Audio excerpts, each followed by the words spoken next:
Good evening, and welcome to the July 19th Select Board meeting for the town of Millis.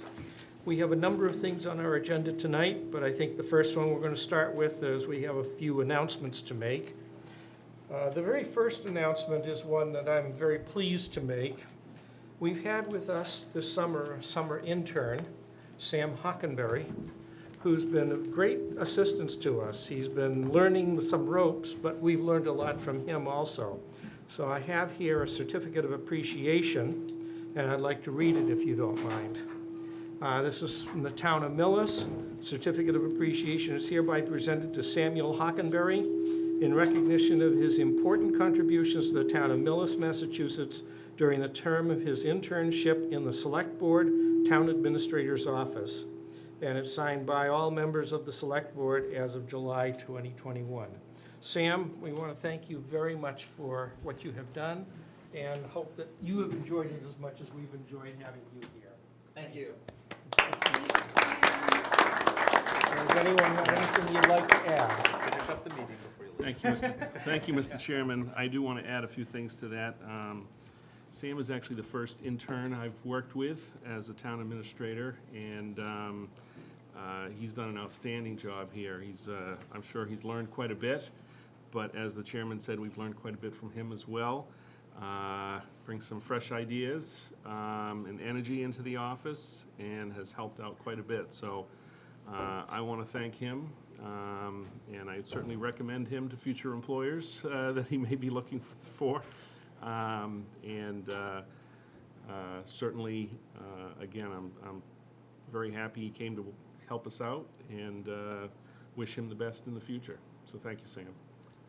Thank you, Sam. Mr. Chair, I just wanted to add in, oh, sorry, Sam, that, yes, we have really enjoyed working with Sam. Both Maureen and I have really benefited from having him there. We give him anything, including the kitchen sink, to try to work on and fix, and he takes it all with a smile and a good-natured attitude. He's very bright, and I think we've been very lucky to have you with us, and we've really enjoyed our time. So all the best, Sam, to you. Thank you. I had wanted to jump in and just thank the board and the town for this opportunity and to do this internship. I had some exposure to municipal government and thought, before I really dive in, I want to know what it's like day to day, make sure I really know what I'm getting into. So, Mike, in 10, 15 years when I'm banging my head against some wall, I'm going to be like, why didn't he warn me harder? We hope we didn't scare you away. No. So I really appreciate it, and so thank you to board, Mike, Karen, Maureen. I'll make time this week to get around to everybody in the building and to the different department heads who lent time to talk with me and talk about what their work is like and what they do. I really appreciated it, and it's been a great experience, so thank you. Well, thank you. We've really enjoyed working with you, to be very frank. It's been great.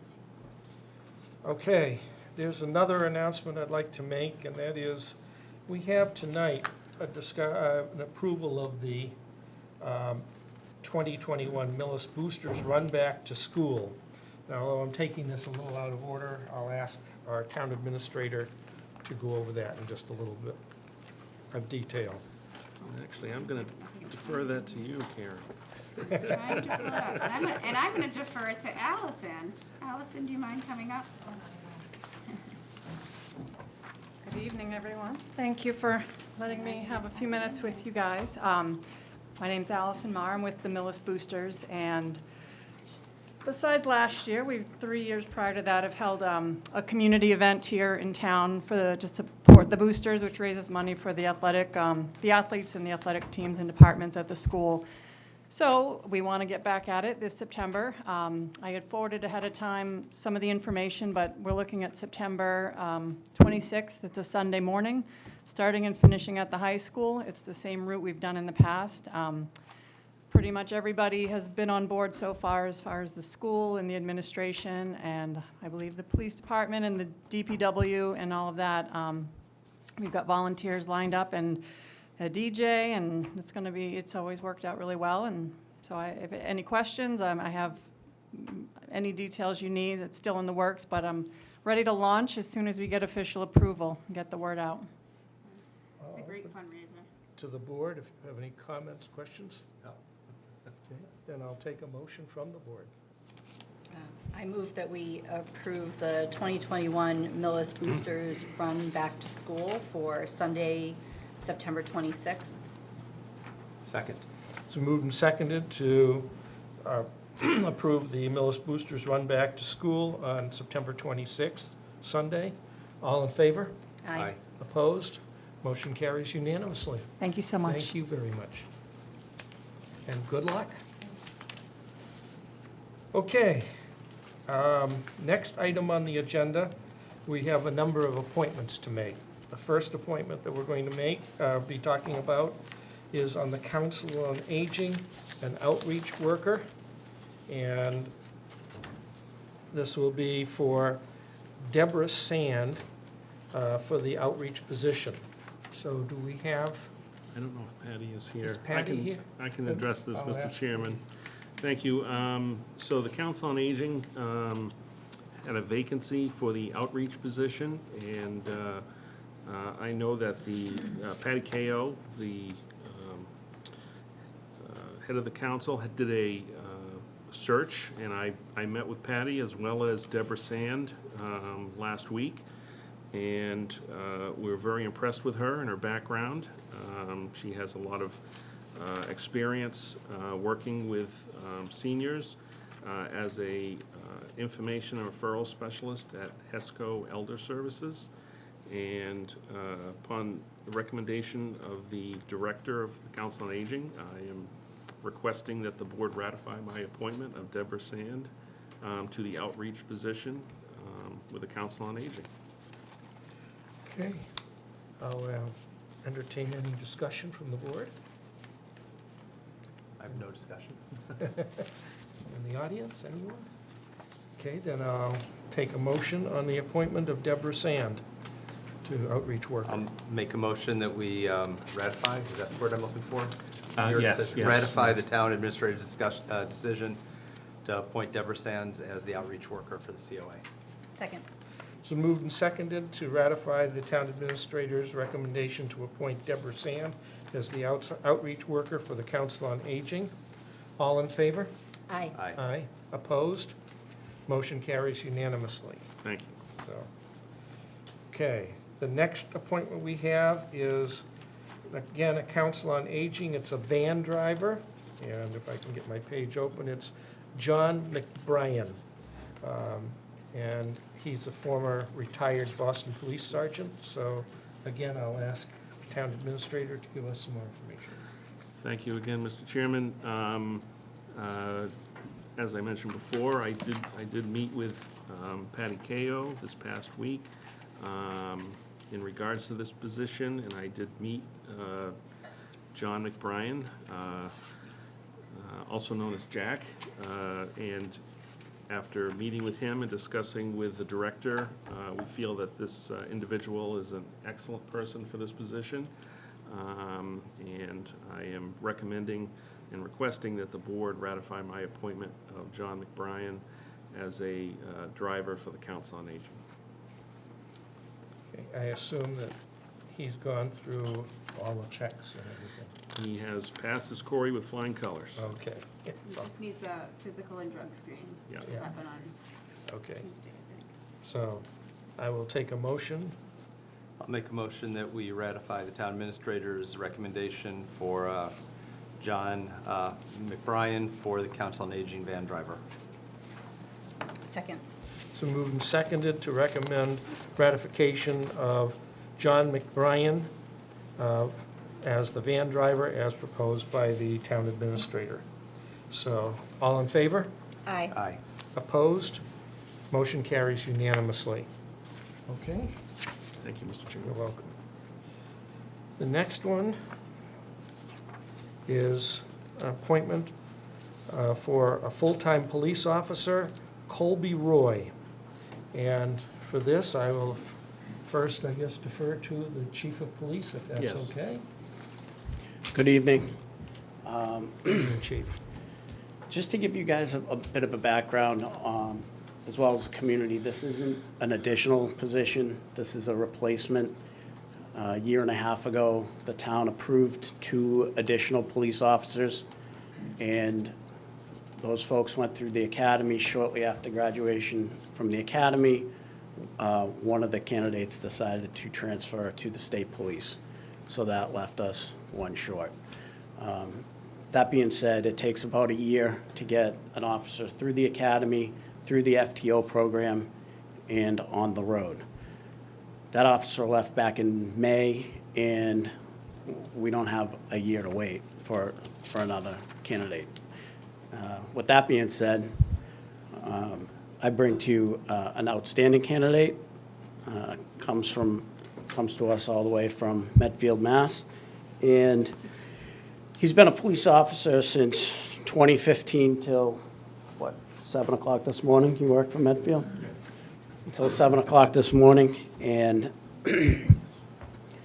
Mr. Roy was a patrolman in Medfield, worked his way up to a patrol sergeant. In that period of time, he has accumulated multiple certifications as an instructor in various disciplines for law enforcement. In addition, he's familiar with grant writing, procurement of equipment, and he's been a member of the Metro SWAT team for the last 3 years. And in his off time, he is employed by the state of Massachusetts as a certified staff instructor for the Boylston Police Academy. We have a fantastic opportunity here to get an outstanding candidate for our department, and as everybody here knows, as well as the community, our department is great. Like, we have great staff at the PD, and we have outstanding support from not only the town officials, but the residents of Millis.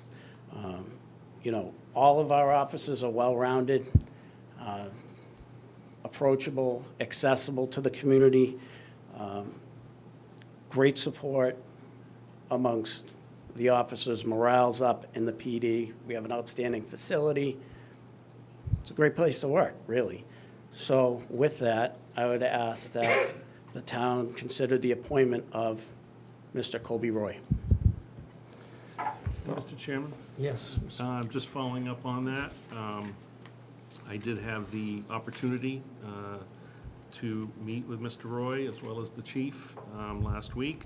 I'm extremely impressed with his resume and his background, his experience, his knowledge, and I wholeheartedly support the chief's recommendation, and I'm asking the board this evening to ratify my appointment of Colby Roy as a full-time police officer for the town of Millis. I have to admit that I've looked at the resume. I also have talked with the chief about it. You do all but walk on water according to the things I've read here, which is great. I'm not sure that we are going to have to put up barriers between ourselves and Medfield as a result of this. I hope that we're still able to work with them. But at any rate, it's a pleasure to accept you into the force here. So let's see if there's any other comment or questions from any of the board. Just a comment, I was also very impressed with your resume. Very excited to have somebody with this level of experience coming right in like this. Yeah, and I was pleased to see somebody coming in instead of having to go through the training process in a 1-year wait, so this was good to see. Do you want to do this one Anybody now? from the audience have a question? Thank you, Scott Fusey, 411 Union Street. Welcome, Colby, to the Millis Police Department. Sounds like you have a great career. It's a great department. You have great officers behind here that do outstanding work, and I welcome you to Millis. Thank you. Thank you, Scott. Okay, I will take a motion from the board. I move that we ratify the appointment of Colby Roy for the position of full-time police officer. Second? It's been moved and seconded to ratify the town administrator and chief's recommendations for Colby Roy to the full-time position of police officer in the town of Millis. All in favor? Aye. Aye. Aye. Opposed? Motion carries unanimously. Welcome aboard. Thank you.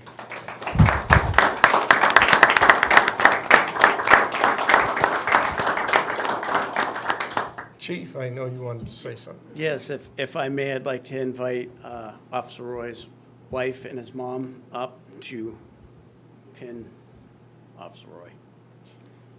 We can do that.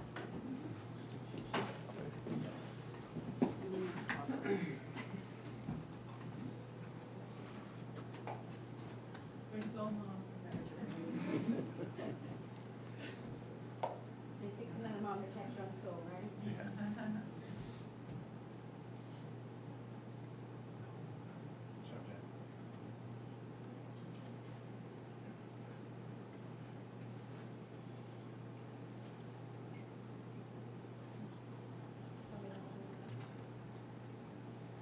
That's a thick uniform. Just stab him.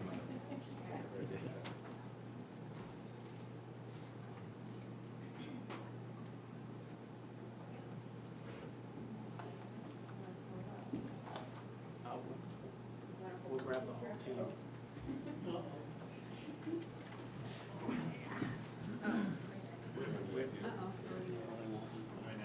You want to go? Ah, the select board needs to get in there. Yeah. Oh, we do. Come on, select All board. right, taking it.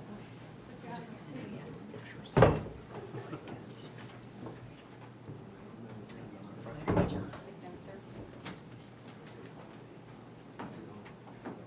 You gotta get closer like you like each other. Do it sideways. I was just gonna say, I want to do the long way,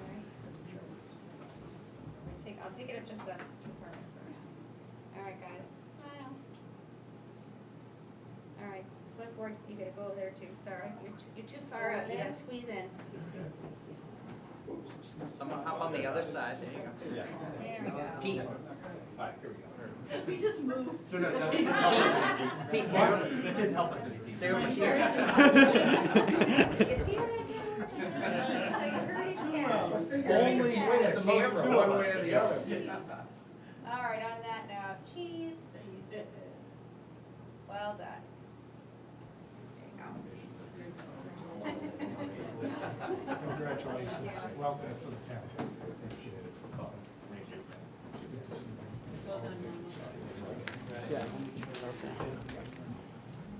It was. Yes, congratulations, sir. All right. Don't tell her I did that. All right. May I give the board just one quick update? Please.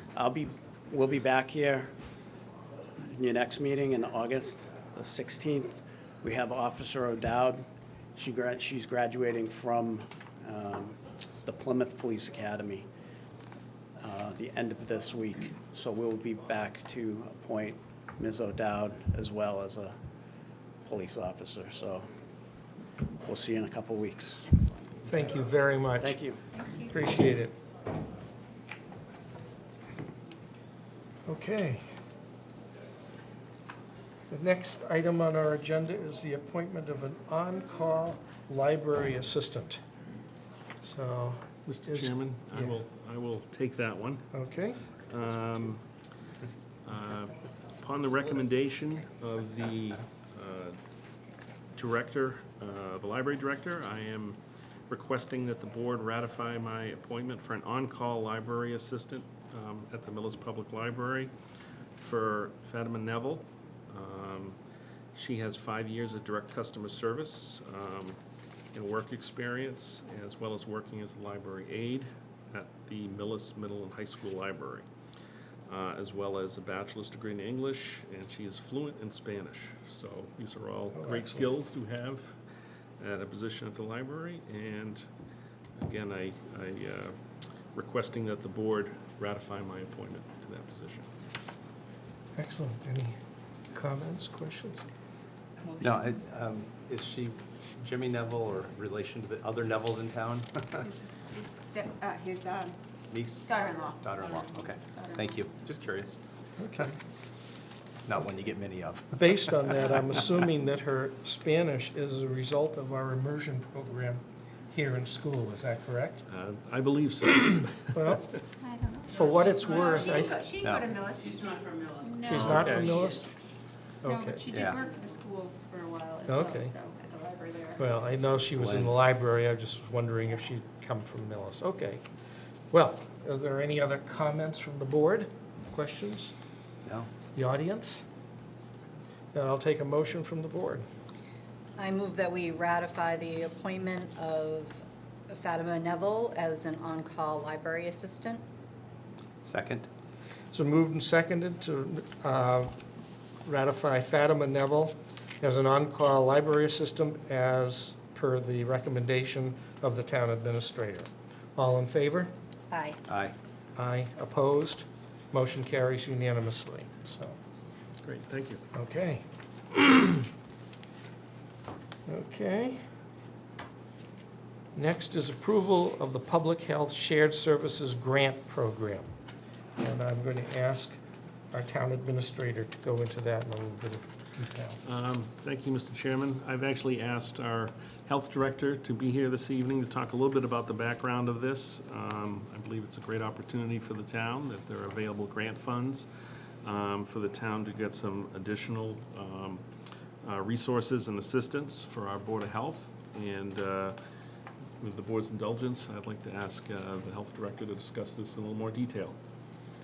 Hi, good evening, Select Board Chair, John McVeigh, Director, Board of Health, Millis. Just to go over a brief discussion of this, it's a regional state grant, and this grant is designed to supplement, not take the place of public health services. There's about 8 to 10 towns involved. It's happening throughout Massachusetts. I think due the weaknesses in local public health, unfortunately, with the pandemic, in just the short-staffed nature, especially when it comes to nursing and epidemiology and so forth, this grant was devised by the state to assist local level and, again, supplement the services in public health. In particular, they would be hiring grant-funded, nothing from the town, a shared services coordinator, a public health nurse that would be shared equally among the towns, an inspector, and an epidemiologist. Now, this runs for 2 years, and I think at the end of 2 years, my guess is they'll either refund the grant or they'll ask the towns to then determine if they want to oblige and pitch in for whatever funds are available to keep that program running. There's no obligation to this, and they will be drafting at some point in time an MOU, memorandum of understanding between the towns, so it's more solidified. But currently, it would be under the name of Metro West Shared Public Health Services Collaborative. And they want a statement of commitment by the end of July to the Department of Public Health, and that would require a signature by the chair of the Board of Health and also a signature by the town administrator. And my understanding is that would have to also go through the select board as a signatory power. So that's what I'm here asking tonight. Just if you've got questions, that's fine. But that's the extent of the shared services. I think it's much needed. It's, if it can supplement services in town, that's great. It's not taking the place of services, so I think it's a good thing. It's a win. So. I do have a couple of questions, if I may. First is, do we have any idea what the costs, even though they're being covered, of the grant are at this stage? Do you know what that is yet? I think between, like I said, 8 to 10 towns is around $300,000. Okay, And it's just a personnel. okay. And is Salary. there any way that the COVID money that we've been receiving could be used for this? We are currently using that for contact tracing. That runs out in December of 2021, from my understanding. They are also looking, this same organization is DPH in the regional, Metro West Regional, is also looking to see if they can supplement the contact tracing services too for an extra year. So local public health nursing staff isn't inundated with contact tracing and COVID, which has subsided, but it's not completely gone. And if, hopefully, knock on wood, there's no new variants and things like that cause upticks in that kind of a scenario. But, as I was mentioning, this allows for those shared services, especially epidemiologists and a public health nurse, which I think would be helpful to Millis in that regard. And as I said, there's no obligation to the town.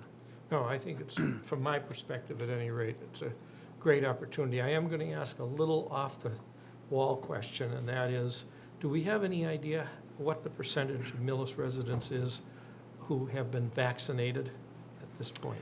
I'd have to look at that number. I don't have the present number. I would say it's north of 80%, but I can't give you the exact number at this point. And are we having any problems with the Delta variant in this town? I haven't heard any. I Okay, haven't just heard any. asking. Yeah, we've been very low. Non-existent. We've had a couple cases, but, they're isolated. Okay, thank you So- very much. I'll open it to the board for questions, comments. So this grant has been received already. To them, it's just whether we get in on the use of it? Correct, the sign off of the yeah. letter of commitment. Yeah, okay. So what we're asking for this evening is the board to authorize me to sign on behalf of the town the letter of commitment. And that will allow us to take part in the grant program and be able to utilize the services through the grant that will assist the Board of Health. Excellent. Okay, I'll take a motion from the board. I move that we authorize the town administrator to sign on behalf of the board the letter of commitment. Second. So moved and seconded to allow the town administrator to sign on behalf of the board for the director for this grant. All in favor? Aye. Aye. Opposed? Motion carries unanimously. Okay, Thank you. Thank you. All right, thank you very much. Thank you very Have a much. good evening. Okay. Well, the next item on our agenda is the approval of contracts that we have with respect to Kleinfelder, who has been working with us on the PFAS issue, which, as we've seen, has grown rather exponentially over the last couple of years and doesn't seem to be subsiding substantially at this point. So what I'm going to ask is, I guess, the town administrator and then the representatives from Kleinfelder to go through what each individual contracts are. I also suggest that as we go through the individual contracts, we then take questions and then vote on each one as we go through them so that we don't. Thank you, Mr. Chairman. So I would ask at this time if the DPW director could kind of frame the background of these contracts that are in your packet, the need to move forward with these items. And then I believe at that point he'll be turning it over to representatives of Kleinfelder to discuss the contracts in detail. Thank you. Okay, thank you. Please. So what you have in front of you, I presented to the town administrator for contracts. This is like the right of signing of when you appoint board members. We did it a little different this year. We went back to the way we presented it to maybe 3 years ago, board, of getting everything all together at once and presenting all in one night. These contracts are usually, if we do it, sometimes they get spread out from meeting to meeting to meeting over time. The MEPC contracts, I mean, they're coming later, but, I mean, those are the easiest ones. Those are just the line painting, and I'll get into the paving one when that time comes for that. So the Kleinfelder ones, if I could just give a brief update on the PFAS situation. I'm not going to get into numbers or anything about that tonight. As you know, that Kleinfelder and Kirsten and Betsy's team, they filed their draft proposal to the Mass DEP on time before June 30th, and they've already reviewed that proposal and their design, and they've approved it. And it was that's a great feat to get to from July 1st till what's today, the 19th, to get something done that quickly. I know they started working on it in early March, when we received that grant. I mean, and that grant was, through the DEP, so they went through that with a fine-tooth comb. And, in the next week or two, we'll be sending in to get reimbursed for that $197,000 funding. So that has nothing to do with this. The next phase of that is through the $200,000 that would bring that grant, not the grant, it would bring the design from 30 to 100% complete ready for construction bidding. And actually, and Kirsten will get into that as we do her presentation later. I did speak with Mary Jude Pugsley. I think you know she's the director of the Central Regional Office, right before I went on vacation last Thursday. And she's very pleased with how the town has proceeded through this process. We're far ahead of anybody else that has filed for their grant funding. They're very pleased at the way that we're looking into maybe getting grants to build this treatment plant. They've geared us towards certain ways, different agencies that we might be able to get the funding through. They've spoken to different agencies, and the town administrator knows about that. He's been handling the aspect with the legal aspect of it, which I know that's not ready to be spoken about in public yet, because it's in whatever type of litigation. We're advised not to speak about that in open public quite yet, but that is coming very, very shortly. And they're very pleased with the results that they see from that through where we've been. And again, I cannot say how pleased she was with that phone conversation that I got, that we had actually got it done, filed it on time, did not ask for an extension to get the design. And that's up to them. I mean, that's thanks to them. They did it. It's their team. Kirsten knew months ago that, either the November town meeting that had passed, that we were going to get this funding for the preliminary design. And she, got the company that would do the testing and the high flow testing that is in the report. She secured that for us, and that was done months ago. Because if we didn't do it months ago, we would have been right at the bottom of the list and would be waiting and waiting. We would not be, so far along with that. The other, so that's the $200,000 for that. Briefly, we did file again on time. Kleinfelder, Kirsten and her team filed for what's the abbreviation of? Risk and resilience. Yeah, the risk and resilience. That was done and filed to the EPA on time. And that was from a funding from last November's town meeting. And that was a very short window that we had. The chair assisted with us with that. We did our cybersecurity test on that. And, we went outside and we hired our own company that looked at that. And they came back with some great suggestions that we're going to have to implement. We're going to have to look at and implement. And we used that as part of the filing on that. So, two different organizations worked very well together and got that done and filed on time. And the next step is the emergency response plan. That's $35,000. I think that's when we get to the prices, and when you vote on it, we'll get more clarity on the prices. That's due by December 31st, and most of the work has already been done through the grants that Kleinfelder has gotten through us, through our asset management grants. And most of that was done, one of them was done for water, so we know the size pipes and everything that needs to be put in that emergency response plan. So we'll be able to use a lot of that information that's already been compiled with Kleinfelder. And I think that was it for the water, correct? There's two other ones. And actually, and yes, the $60,000 we're asking for extended PFAS, and that's mainly, those funds are being used more when the legal team asks questions and asks us to go out and find out and do testing and stuff like that. That's where most of those funds go. And all that's a not to exceed. So if it goes over that $60,000, which we did with the legal fees, we'll come back and apprise the board of why we need more money. Why do we need more than $60,000?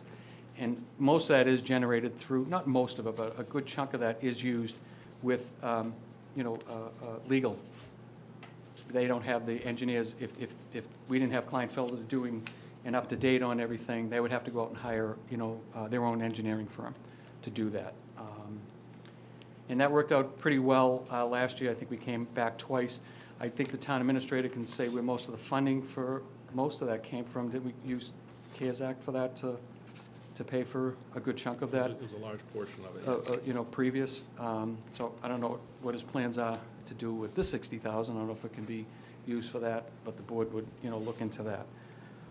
And then we get to the controversial one is and I know it's the stormwater contracts.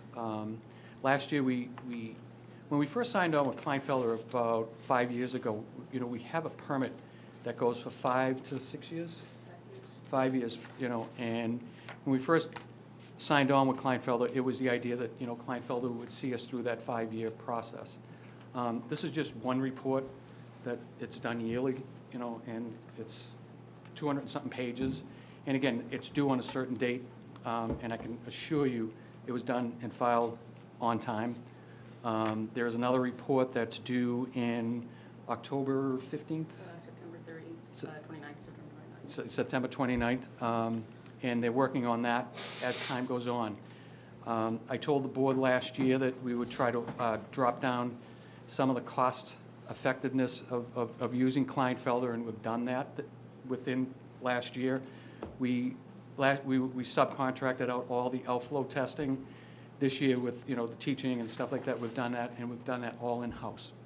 And we tested 169 outfalls. It's all in this report. And we met every one of our goals that, is projected, and there's a whole bunch of other goals that need to be projected for next year's filing. And, we're on course with that. And if you look at it's not to exceed, the amount is not to exceed. And last year, we never hit that exceeded amount.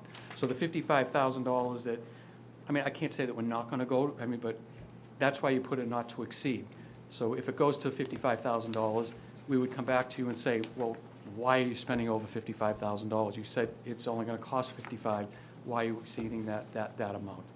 Mr. Chairman, I'm not seeing 50, This this is is kind on of stormwater. random, okay, are we gonna go over each of these in sequence? I'm assuming we're Yeah. going to go through. We are. each. I'm just not giving- going Because to I don't ask- see the 55,000 anywhere, I'm trying to follow, but these, we're going I'm 1 to going to 6 ask to for 3 that to as soon 4 as to. he's Yeah. done with his discussion It's here. 60. It's 65,000, yeah. Service engineering, it was Yeah. 51,585. That's why I was stating that Yeah, we'll go over more intricate numbers when time comes. If we're gonna get a sequential in-depth presentation, that would be probably the best way to approach this, I think. That's how I was told not to I do figured it. I'd let him finish, Okay. and then we're going Yeah. to go through each one individually in Yes, sequence. I'm just following the procedure that I was told to do, Mr. Schultz, that's all. I was Okay. told not to give, Jim? don't give numbers, just get through it. I'm a 1, 2, 3, 4 kind Yeah, of guy. I Yeah, understand. yeah. I figured there had to be a rationale here, so let him Yes, yes. finish what he's doing.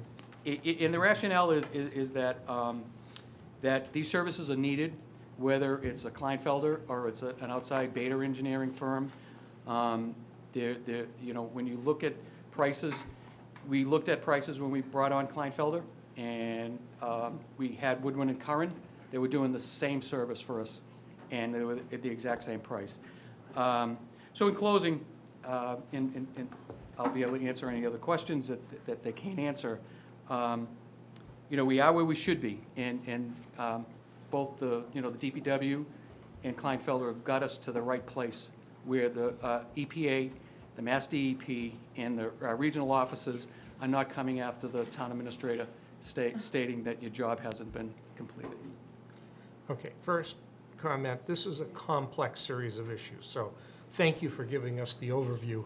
At least I understood it in that regard, but I agree. We need to now understand a little more in detail what the specific funding for each side is. Not a criticism by any Yeah, yeah. stretch. You gave us the good overview. Now we need to understand those details, and with enough explanation, including the funding source that you're looking for at this stage, okay? On the funding source, because I gave them that, if you look at, you know, the presentation to the town administrator, they all have the funding source. That's why I'm With saying, it. I just want to make sure we get that. It's So when you get like that long GL number, that is coming from a. Line item A line in the item budget.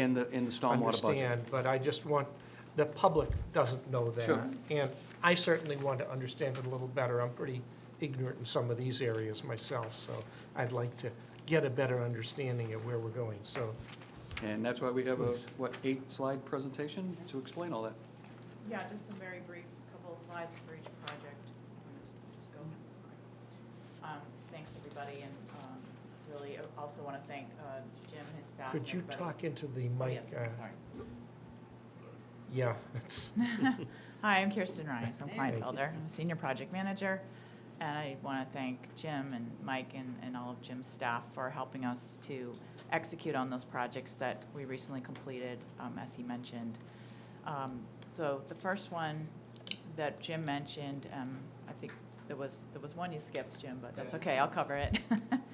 This is the one I presented to you on a couple of weeks ago, the status update on the treatment, PFAS treatment for wells 1 and 2, upgrades to the DeAngelis treatment facility to remove PFAS, and that I gave a detailed presentation on recently.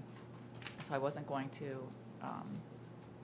go through that in detail, except to say that this first contract, and I don't have the funding line memorized or anything, so I know it's in your packet, but I think it's from a warrant, correct? So it's basically to take the work that was already done, to take it to 30% design and take it all the way up to through bidding, so that you'll have a bid and then construction funds can be awarded town meeting. Mr. Chairman, is this item number 4 on the contract list?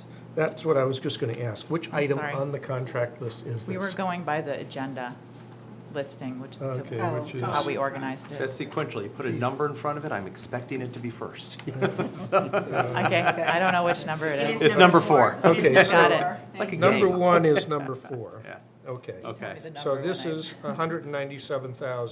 $197,990, Correct. correct? 200,000. Oh, you're not to exceed, Is 197,990. right? Funded is through what the you're town putting meeting. Funded warrant. with- by But the 200,000. funding at the Yeah, town the funding meeting source was is 200,000, $200,000, but you're saying 197,990 not to exceed. Okay. And this is what was voted at town meeting, so we've had discussion on this already. I understand. I just want to make sure, because not everyone in the audience is going to be familiar with this, and I just want to make sure it's on the record for that. Okay. Is that a fair statement that we just made? I'm sorry, what was the statement? Okay. Yeah. What I read here is it's a not to exceed $197,990, and that's assuming, I'm assuming that number came from you, whereas the town voted essentially $200,000, so I'm just So, asking. It's I a- think that what happened is the 197,990 is how much the first phase was under the grant. And then I think you have a warrant for that, and then you got the grant. So the grant was used for phase 1. Maybe I'm confused, but I'm looking at item number 1 on the agenda for us. Here, why don't you 200,000. take Yeah, The take contract, and I'll share. It's, Oh, you're excuse- looking at that. Yeah, That's number 4. yeah. Yeah, right. I'm just, here, take a look at that. You But see, that's not what these, we're talking about now, right? these are what we're looking That's at. the amount that the first phase was that we Right. got the grant for. So Right. if we're talking about the phase 2 design, then I would think line 4 here probably needs a different number. I just want to It's tie the two $200,000. together. Do you know what I'm trying to do, Done. Jim? 200,000. Yeah. There's not a criticism in this, it's just, I didn't, I don't know who typed this up. Okay. That's not how I presented it. So if I could. Yeah, go ahead. So the DeAngelis, the approval of contract from Kleinfelder is the DeAngelis PFAS WT 100%. That's number 4 in your packet yeah, for the $200,000 that Kirsten's talking about now. right. It was Article 15 on the Springtown meeting. We voted 200,000 as a town. Correct. But we've got in here, and I'm assuming this is with That Kleinfelder's must have been, approval. No. that must be the mistake is the 197,990, because that was It's right here. So it's but not a it's- not to I exceed made- 197, it's to essentially exceed not to 200. exceed 200. Yeah. Yeah, Okay, 200. well, So Correct. And that's the confusion, I see. okay, I'm I'll give you blocking that out. Does everyone on the board understand that now? But is this what's already been voted and done? Because, is this what we finished? Town meeting has based on- voted the 200,000. Right, but no work has been done towards No. this yet? No. Okay. Okay, Got so it. There we go, thanks. we're talking now 200,000, that's, yeah, this is a Being requested continuation for of this. that. It's like the second phase to bring it to final design and ready for construction. That's what Okay. that's the 200,000 that we're Yes. talking. So the Yeah. full design would be the 397,990. Two. Part A and Yeah, Part for B. the- yep. Yes, We've already done Part A. yes, correct. You're right, okay. Yeah, I mean, it's That's fine. And, That's Mr. fine. Chairman, does that get us to 100% design or 65%? 100. Okay, perfect. That's going to be Thank the you. next question. Okay, terrific. So, does everyone understand Yeah. now what we're dealing with on number one, item number one here? Thanks. Based on that, do we want to vote on that for approval? I'll make a motion that we authorize the town manager to sign the contract for the DeAngelis PFAS water treatment 100% design, not to exceed $200,000. Second. It's been moved and seconded for the DeAngelis water treatment well for PFAS design, second part, which will be the final design, for an amount of not to exceed $200,000, and to allow the town administrator to sign that contract. All in favor? Aye. Opposed? Motion carries unanimously. So we got that one done. Thank you. Please we got it. understand, Yep. these are, I- to no. us, Oh, a yeah. little confusing. We're not Understood. criticizing what any of you have done. We just Understood. need No, I think what happened was, clarification. when I was on vacation last week, and I gave everything the week before, and that's how it might have got Jim, mixed up. it's perfectly No, I know, all I get right. it. So the next one, I think, is PFAS treatment evaluation wells 3, 4, 5, and 6? That's the next one I have in my deck. Yep. That's what you have in your, Yeah, Which that's is number another 2 three. on the packet. That's Right. number 3. It's number 3 in Yep. your. Yeah. Yes, Okay. number 3. I'm sorry, I forgot to show my second slide, which is the schedule for the wells 1 and 2. Ah, okay. But this is what you saw a couple weeks ago, so just for that. Okay, so this number 3 in the list of things is, was voted at town meeting in the spring, and this is to explore, to evaluate treatment for the other wells in town. So all of the wells in town do have varying levels of PFAS. This evaluation is going to do something similar to what we did for 1 and 2 that we just finished, which is look at the existing conditions at the other 3 facilities, do some testing, do a topographic survey, geotechnical testing, just like we did, and come up with a plan, like what makes sense, what are the alternatives, how much is it going to cost to deal with the other wells? Should one or more of them be decommissioned? Should they be piped centrally? Should we do treatment at each well? So we're going to go through that evaluation and come up with a recommendation and costs. Okay, So these are the tasks. sure. Yeah. And now this will be a final design by the time you're No, no, done? no, no. This is the preliminary, like the Right. Part A Correct. of the previous Yeah. one. So this is Right. just the Part A, Right. okay. I have a question, though. Oh, well, absolutely. If that's okay. Of Sorry. course. So this project would cover all of the other wells, but it wouldn't just be a system. Are we talking about like a treatment for building facility for each of the well locations? That's what we will evaluate. So we are going to come up with options that would make sense. We don't, at this time, think you need treatment at all of the wells. I think that would be overly expensive and unnecessary. But in order to make that decision and come up with options and costs, we would need to, again, look at each site, how much land is available, what's the topography, what is, obviously what are the water quality, what regulations might be coming in the future that might make more sense to do, 1 plant versus 2 or 3, so it's looking at all those variables to come up with a plan for you that says, okay, we recommend either, A or B, then for you to make an informed decision on what you want to do about the PFAS and the rest of the wells. So this is 4 additional wells in the town of Millis that you're Yeah, going to do the yeah. evaluation? Okay. Correct. a lot of the cost does end up, coming in with, again, taking a good survey of the property, doing some geotechnical testing to understand the subsurface conditions, so you can understand if you need, if one site is unsuitable versus another, and then just looking at everything, big picture, and then developing alternatives. Okay, and how long will this take? This will probably take 7 months. Okay, questions from the board? No, and this was voted and funded at the Springtown meeting, so, Yes. yeah, so the money's there. Okay, I'll make a motion that we authorize it. before you do that, any questions in the audience? Okay, go ahead. I'll make a motion that we authorize the town administrator to sign the contract for PFAS treatment evaluations at wells 3, 4, 5, and 6. Second. It's been moved and seconded to allow the town administrator to sign the contract for initial well design of PFAS treatment for wells 3 through 6 in the town. All in favor? Aye. Opposed? Motion carries unanimously. Okay, so that's Thank you. So- 1 and 2. That's the next So one. next, from your agenda, Mr. Chairman, it's PFAS FY22 ongoing support. Yeah, so this is number 1 on our, so, No, I don't believe so, Mr. Is Chairman. I that- believe it's item number 5.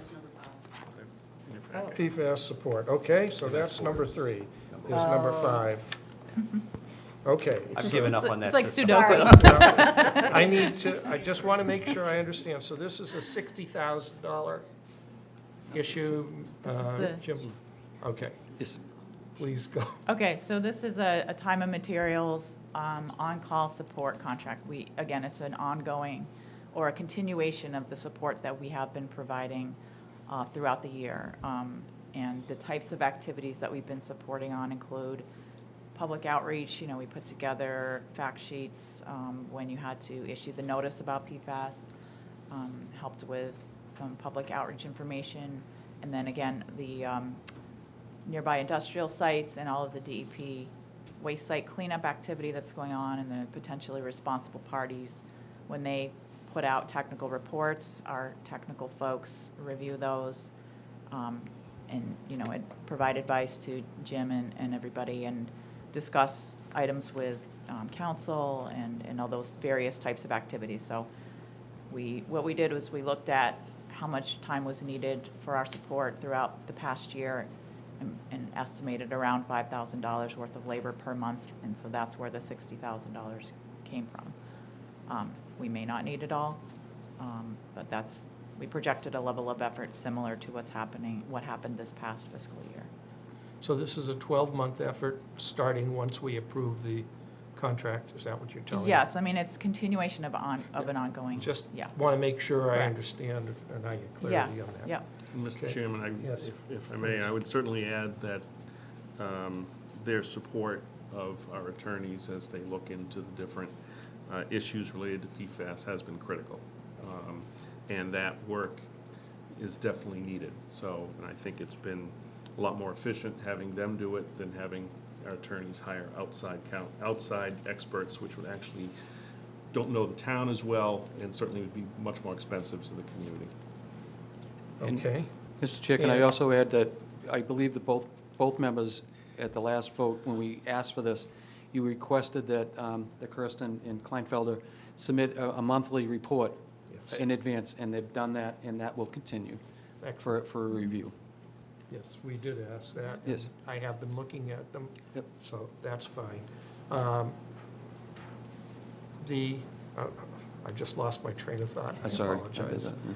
Okay, I'll open it to other questions from the board. No, Oh, I know, this- funding source. Where is this funded from? That'll come from the Water Engineering Fund that that's where it came from Yeah, before. the Water Enterprise Enterprise, yeah. account. Just want to make Yes. sure. Yep. Go ahead, I'm No, sorry. I've got no questions on it. It seems like it makes sense. It's what we're doing already, and it just authorizes a contract to fund the work that needs to happen. Okay, I move that we, I jumped right to it. yeah. Any questions I'm from the sorry, audience? anybody else? No, That's okay. I got Go- it slammed Okay, down. Go well, ahead, hey. please. Take a motion. I move that we approve the contract with Kleinfelder for the PFAS fiscal year '22 ongoing support and authorize the town administrator to sign the contract. Second. So moved and seconded to allow the town administrator to sign the contract for the ongoing contract and support from Kleinfelder in their ongoing support for the town in an amount not to exceed $60,000 for the upcoming year of support. All in favor? Aye. Opposed? Motion carries unanimously. Okay, next one is, Water Systems Emergency Response Plan. Number 6 in your chart. That's number okay, 6, so that's I number think. 6. Yeah. Okay, Okay. Thank you. So as Jim referred to in his introduction, this is to continue the work that left off with the Water System Risk and Resilience Assessment. This is an EPA requirement that was due by June 30th, and so that's been submitted to EPA. And now what the requirement is to take the results of that assessment, including the cybersecurity assessment that you had done, and update the Water System Emergency Response Plan. So it's taking into account those findings and the other findings of the RRA, which I won't go into here, it's a sensitive subject, but incorporate that into the emergency response plan for the water system, so it's up to date, and, you know, we're going to be focusing on cybersecurity, looking at, you know, anything during the COVID pandemic that needs to be sort of incorporated and built upon, and then provide training to the water department. great. Mr. McKay, did Yes, the assessment that was done by the cybersecurity company? that's correct. Yes, Was that adequate to provide them with the Absolutely. information? absolutely. And you feel comfortable with that information that Yes, was provided? Yeah, they Okay. did a very good job. Yes. Okay, Very pleased with excellent. them. Excellent. Are there any other comments from the board? No. Okay. Scary part when you do an assessment like that, though, it comes up with a lot of, as you know, and both of you work in that type of business. It's eye-opening. There's a lot that goes on. Again, I will ask you, where is the funding source for this? That was a town meeting vote also. It was Article Article- 15 of the Right, town. and was that in the amount of 35,000? Yes. That's what it doesn't say here. That's Yeah, that was Yes. the amount of the article, Yes. yes. Yeah, I just want to make absolutely certain that we're not voting beyond. Okay. Comments? I have one question semi-related. Is that RCVT formula something common, or is that something specific to this? No, I'm stealing it that's- from my risk analysis. is what- Sure, no, it's not specific to this, it's a Okay. general Thank you. approach. But yeah. no, I remember this article and stuff around it, so. Right. yeah. Anyone in the audience have any comments? Okay, I'll take a motion from the board. Make a motion that we authorize the town manager to sign the water system emergency response plan not to exceed $35,000. You're next. Second. It's been moved and seconded to allow the town manager to authorize the water systems emergency response plan in the amount not to exceed $35,000 as was voted at the spring town meeting. All in favor? Aye. Opposed? Motion carries unanimously. Thank you. Number 5, Is Number the which is number 1. MS4 Services. Okay. Which is, the next one is number 1 on your, Yep. on your Yeah. list? Okay. So the 5th contract we're talking about here today is a continuation of the MS4 Program services that Kleinfelder has been working with the town on for the last 3 years.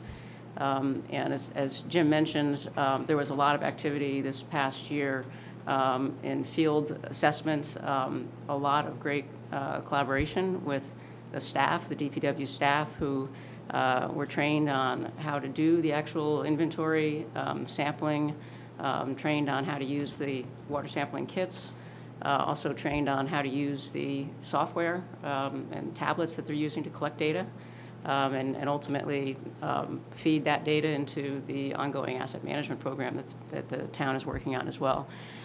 So every year, as you know, I mean, and those of you who have seen me come here for the last 4 years talking about this, this permit is very prescriptive. So there are deadlines, interim milestone requirements on an annual basis of new activity, as well as the recurring activity of updating, as Jim showed you the report earlier, the stormwater management plan has to be updated annually. The IDDE plan has to be updated annually. So a lot of the activities underlying what we're doing are basically compiling and analyzing and using the data that we're collecting and working on an annual basis and reiterating the effort for the next year. So every year we have managed to incorporate, there's more and more of the staff involved. And the distinction for us right now has been that some of the activities coming up in this next year are more planning-related activities. If you saw in the scope of work, specifically things around looking at what kind of opportunities you have for green infrastructure in the town, what kind of design guidelines do you have for development that might preclude the use of some innovative technology. So it's doing an analysis sort of what opportunities there are to make some changes. So that's a little bit different than the sort of the field activity that we've been doing with the staff, although they will be doing more of that because there's also catchment investigations, the continuation, and the ongoing continuation of looking at the condition of your system. So that's basically what this contract will entail. Is covering all of your year 4 requirements, continuing what work you've been, the great work you've been doing. And then there are two, and those, all of those efforts essentially are provided as sort of a lump sum element of the contract. But there are 2 tasks that are essentially on-call, just as the PFAS on-call would operate. And these are for the purposes of ensuring that there's a vehicle for us to support the town with respect to your utility billing. Every year we've supported Jen with the updating the master account file, with helping Jim in terms of getting out to new construction, new development, and ensuring that we're delineating impervious area properly, which is the basis for the stormwater utility bills. So it's also supporting the activity with respect to credit applications and people who are seeking credit from the fees as well. So that's basically as needed, and there's essentially an allowance provided in the contract to provide that kind of support, and an additional on-call task, again, that's at Jim's discretion or the town's discretion as to whether there are issues that arise in the course of the year that he would like some assistance on with respect to stormwater, regulatory or otherwise. So it's, again, it would only be activated in the event that the town made a specific request for services. So obviously I'm open to any questions any of you have with respect to the program and where we stand right now. I just have a comment, if I may, and that is a question to Jim. Yes. What they're doing, you feel comfortable that it's meeting your needs? It's helping to train both you and your folks on what has to be done. Does it allow you to anticipate issues for the future and how you can best address them? Sure, thank you. I was just going to address the new impervious area delineations. That would be our next goal, that I can come back to you next year and saying that we don't need the services from Kleinfelder any longer. We're working with the assessor, the town assessor, and the finance director at looking at new software where they do a flyover of even, the entire globe, maybe every 4 times a year. And that would give us a way that we could do the billing on ourselves. It would be a layer on top of our own GIS system that we already have, so there would be no need of, rebuilding the entire GIS system. The finance director and the assessor are very, happy with that, and I think we could share the costs maybe with the town, because she could use it also for, looking at when somebody didn't pull a permit to put a pool in or something like that. She'll be able to look at it at the end of the season and see that, pick up 4 or 5 more homes that. So that's one of our goals, that we look at that. The board gave us a clear direction on how we need to move forward with appeals, and we need to institute that. We have two that have already been filed that Betsy's working on right now, that and both of them were done by engineers this time that had the right calculations and everything, so that could make it a lot clearer for us to make a simple decision. So we do look at, hopefully to eliminate even that part of it. You know, the easy ones with the $33, which we, you know, the downspouts and stuff like that, you know, again, the board gave us direction on how to move forward with that. So we'll be able to know how to, you know, decide on those projects. But the more intense ones, like the two that we have, we'll be hearing that, and hopefully we'll be able to resolve it without coming back to the board. Okay. For just comments' sake, I think the board is aware that we have an obligation to review the policies with, of course, the appropriate folks on your side. But we do want to review the stormwater policies. That was some promise we made to the individuals who applied this last year. It didn't get accepted for a lot of different reasons, but primarily because of some timing issues. But we also have the issue of trying to encourage more people to do more in the stormwater water area, so that's something we'll work on. Okay, I'll open it to the board. I have no questions on this one. I have a question. Please. Okay, so this is for year 4 of 5. So this arrangement or need for contracts would cease after a 5-year period because that MS4 program requirements have been satisfied, and then we maintain from there? Is that what I'm Nope. understanding? They'll come up with a whole bunch of new regulations Well, that, the permit is eternal. It will never daylight, or it will never sunset, yeah. In that the EPA has a structure that basically requires them to reissue the permit every 5 years. So there's a potential for every 5 years for the terms of the permit to change. In fact, they're likely to change. The 5-year element is also variable. The first permit was issued in 2003 that the town initially was working under. It was supposed to be renewed in 2008, 5-year term. That got renewed in 2016.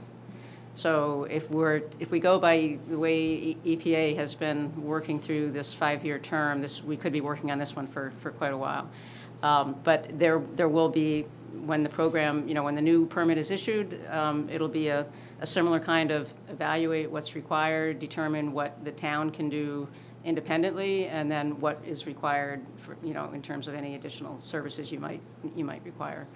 But it is now a part of the permanent firmament of permitting for this community for everybody in Massachusetts. Do you have direct input to EPA or anyone else in the way they set these requirements so they'll take? We do. The town, we have worked with the town in the past to submit public comment. So the draft, as with all the permit programs, the permit is issued first as draft for public comment. We have issued public comment on behalf of Millis and many of our other communities for every iteration of this permit that's come through. Sometimes it is effective in getting minor changes and moderate changes. It rarely affects significant elements. But we will continue. We will obviously continue to do things like that. Looking at how we can influence what's going on. I will say that it is likely that DEP is going to stop issuing these as a joint permit. They're backing off of that. So right now, these are issued by DEP and EPA, even though it's a federal permit. There seems to be a decision on the part of Massachusetts DEP to either DEP is walking away or EPA is walking away from the table there. But it's likely to be a solely federal permit for an indefinite period of time. Then let me ask this. Are we in touch with our representatives to assist us in saying, this makes no sense, this ought to be changed, and so forth? I ask that because we will be meeting with at least one of our reps very shortly, and there may be others. So I want to know if there's anything. Yeah, I'll defer to Jim on some of that. The town has worked in the past very effectively with the Massachusetts Coalition of Water Resource Watershed Stewards, MCWRS. In any event, an organization that, along with Franklin, as you know, independently appealed this permit. That organization appealed on behalf of many communities in Massachusetts. That was all part of the legal issue that was resolved through the issuing of a revised permit in 2020. So the original 2016 permit was issued. It became effective July 1, 2018, and it was revised 2020 based on that legal appeal. And it is to be renewed now, presumably after the year 5 elapses. I know both representatives are very involved with this. Dooley, more than I know, he's on this all the time. Has a lot of comments made in filings at the State House on this issue, because he represents, a lot of small towns around here that are really hit bad about this, and Linsky also. Right, and the only reason I'm also bringing it up is we're going to be meeting with Alconclass very shortly. Yep. And this might be something that, if we knew specifics, we could bring up a few specifics. Obviously, we don't want to bombard him, but we could give a few examples with specifics and say, we ought to be looking at these things. So I'd encourage you, if you can get something to Jim Sure. fairly quickly. Sure. We'll be meeting in about a week. Okay. Yeah. Any other comments? I'll make a motion. Are we good? Do you have another comment here? No. I'll make a motion that we authorize the town manager to sign the contract for the MS4 Program services for fiscal year 2022 for $65,000, not to Second. exceed. Not to It's been moved and seconded to allow the town manager to sign the stormwater MS4 contract with Kleinfelder in the amount of $64,000, not to exceed. All in favor? Aye. Aye. Opposed? Motion carries unanimously. And lastly, we have Village Birch Culvert Design, finally. After, That's number 2 on your list. both of you were probably on the Yeah, that- Finance okay. Committee when Yeah. we first started talking about this. Right. So this is another sort of phase 2. The original conceptual design and alternatives analysis on this project was completed last year. And that basically identified the approach that the town wanted to take and did some conceptual design work.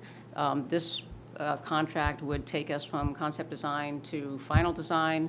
It includes costs for permitting, includes for bidding assistance, and also construction phase services. So I think you saw in the contract how that was broken out, but the overall final design element was essentially close to about half of that contract value. The rest of it is the permitting, bidding assistance, and construction phase services. Thank you. And if you want to just move that. So again, and this is sort of, at this point, I haven't really we haven't talked much with Jim about this, but ideally, what we were trying to do was to be able to get this through design so we could be looking at getting this bid late fall and over the winter so that we would be able again to mobilize and do the work come next spring. Okay. Question? No, we've talked about it for years. Yeah, we have. Okay, I'll take a motion. I move that we approve the contract for the Village Birch Street drainage upgrades not to exceed $107,200 and to authorize the town administrator to sign the contract. Okay, I'll second it. Thanks. Sorry. Moved and Jump into the seconded next set of contracts. to allow the town administrator to sign the contract for the Village Birch Street drainage upgrades that were approved at the Springtown meeting in an amount of $107,200, not to exceed. All in favor? Aye. Aye. Opposed? Motion carries unanimously. Okay, so that should cover all of the issues that were brought up here. Is there anything else, any other comments? I don't believe that we have any. That's one thing. Yep, go ahead. It just occurred to me to mention when you talked about your elected officials that there is a PFAS task force meeting Tomorrow. tomorrow at 10 a.m. Yeah, Mike sent being it. live Yeah. streamed. I think I did forward that to the Yes. board. Great so I probably have an email. think that would be very useful to see how towns are dealing with it and. I would love to. Unfortunately, I'm out of town tomorrow. I have an obligation I cannot miss. I think I'll be signing into that to Okay, watch yeah. that. And I'll- also I'll the, Can you- plan to listen. that'd be and the great. Massachusetts Yeah, I'm Municipal sorry, I just can't. Association Normally I has would. another type of online The MMA. seminar, the MMA, on Wednesday. Right, So I will I'll be attending I'll be that. attending that as well. Right. but So, I can't do see tomorrow. how other towns are dealing with this issue. The other thing I forgot, one of my bullets on the wells 3 through 6 said that one of the tasks in that contract is to provide funding support applications, so grant applications, SRF applications, and that's something that Kleinfelder are following really closely for, on behalf of Millis and other clients of ours, you know, different infrastructure bill funding, how it's going to be channeled, SRF. So just so we can try to get enough, as much money for you guys as possible.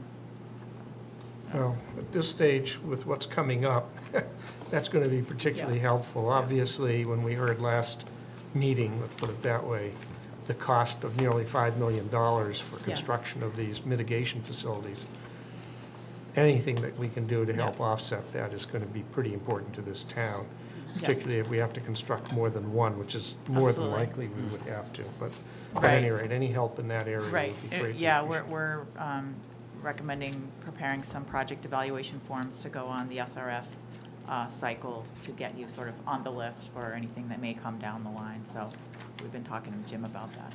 Good, see if our Congress will include it in our infrastructure. That's plan. exactly, yeah. Water and That's what we're sewer is a told. priority, so that's a good thing. And PFAS specifically is being called out as a priority. So. Great. Thank you very much. Thanks so much, everybody. Thank you. Good to see you all in person. See you.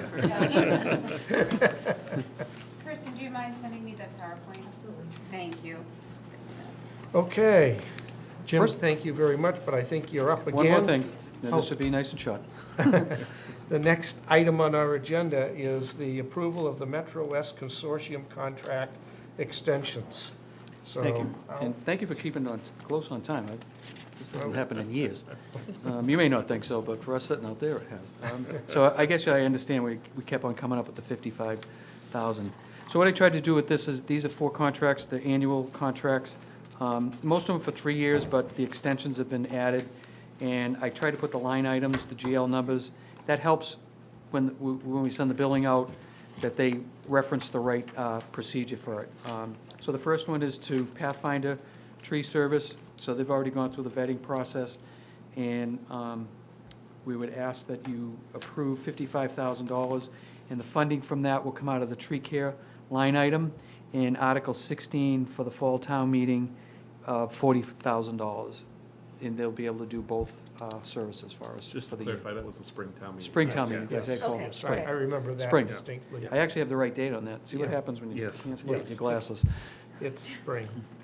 So, do we have any comments? I can remember this in the spring. I think it's an absolute necessity. There's no question in my Yep. mind about that.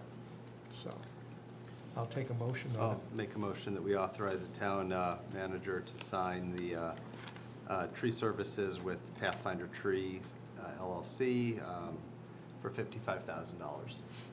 Second. So moved and seconded to allow the town administrator to sign the tree services contract with Pathfinder Tree Services LLC in the amount of $55,000. All in favor? Aye. Aye. Opposed? Motion carries unanimously. Okay, that was item number 1 that I have here. Correct. And the next is road, item number 1, well, the bid item is for J.H. Lynch and Sons, Inc. for roadway management. And what roadway management, that's how the bid is, says it's just with paving, so it's replacing catch basins and anything that would have to do with paving. Where did this funding come from? At town meeting, the select board and the finance committee appropriated, and the town, meeting members voted $143,805.23. That's a big amount. I mean, that's the first that I've had that, and we want to make sure we use that money appropriately. The reason why we're going to have to rebid some of the stuff, we never knew that the bids were going to come in so low for the annual paving contract, which is good. So we still have this funding, this money still available to us.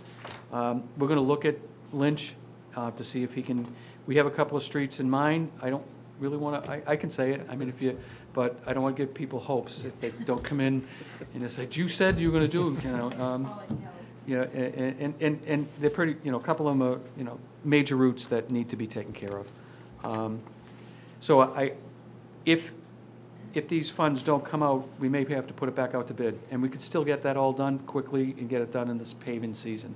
If we feel that this amount that they bid for this contract is way higher than what we looked at, then we'll put it back out to bid to make sure that we get the best bang for our dollar here, that we use this money appropriately.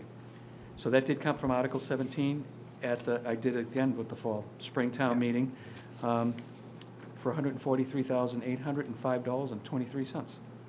How soon do you think you'll have knowledge of the actual costs and so on? By So your you- next meeting.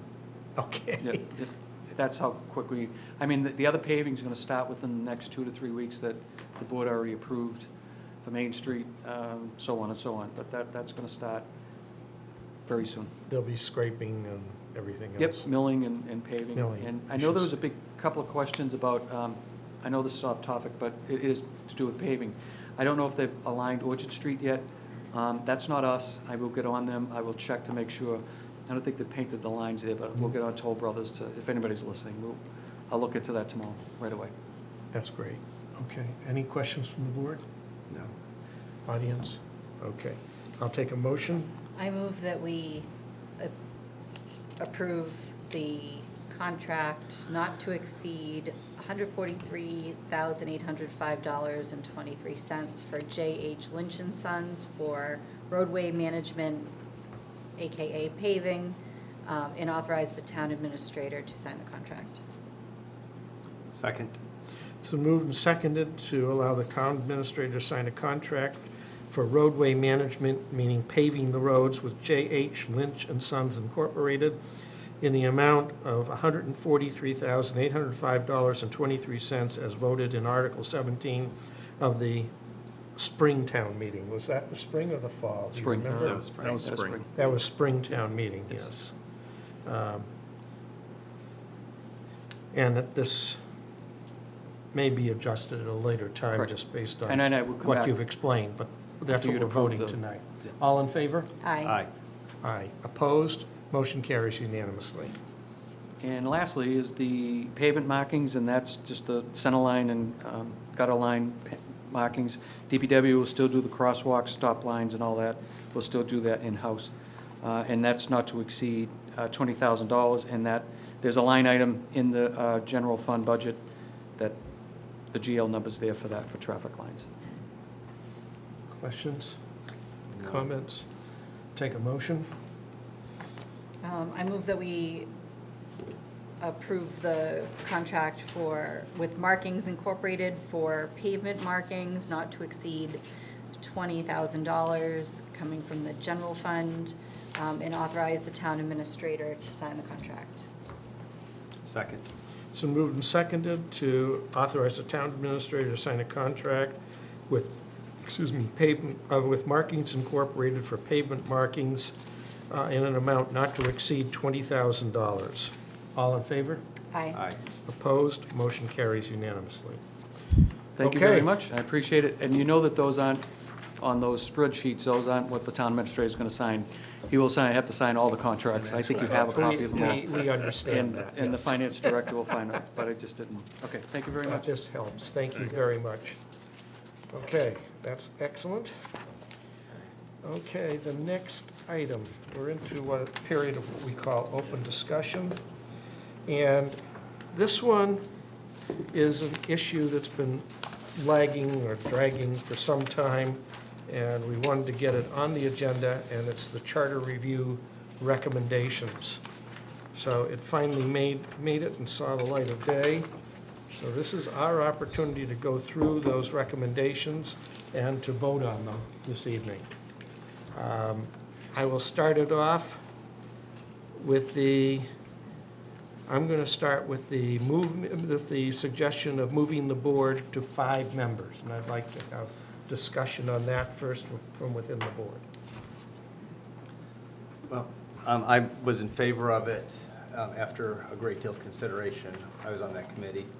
I originally voted for 3 members, keep it at 3, and after some thought, I changed my vote to move it to 5. And the reason was, I was running for select board and I was afraid of the workload. No, the reason was, I think that it will spread the workload out a little bit better. It'll eliminate the the fact that I had to juggle things to make this meeting tonight, and I didn't want to leave you with just 2 select board members. So I think you'll get better representation without the, I think you'll get better representation at meetings with 5. And it opens it up for other voices to be heard and other people to run. So there were some good reasons behind it. But as I said, I started out in favor of 3. I did move it to 5 in my final vote on it. I've been back and forth on it, but I think 5 is the right answer. Any comments? I personally have also been a little back and forth, but I think the reasons that Craig notes are pretty solid, and, there is plenty of work to go around, so, There's an understatement. yeah. For what it's worth, I also like the idea that with 5, we have the opportunity for 2 members to discuss issues with each other, which we do not have with 3 members. It would be a violation of the open meeting law. So it does make some sense in that regard. I will be honest, I started by promising people who I talked with before I was elected that I would go with 5 and move it to 5. I've been back and forth personally on the issue for a variety of different reasons, but likewise, I believe that 5 makes more sense. And so from that perspective, I also believe that we should move to 5. I think it does exactly what Craig was describing and the issues that I brought up in addition, so that's the way I perceive it. Now, having said that, I think it's now, we have to open it to the audience for their comments. Anyone in the audience? Okay.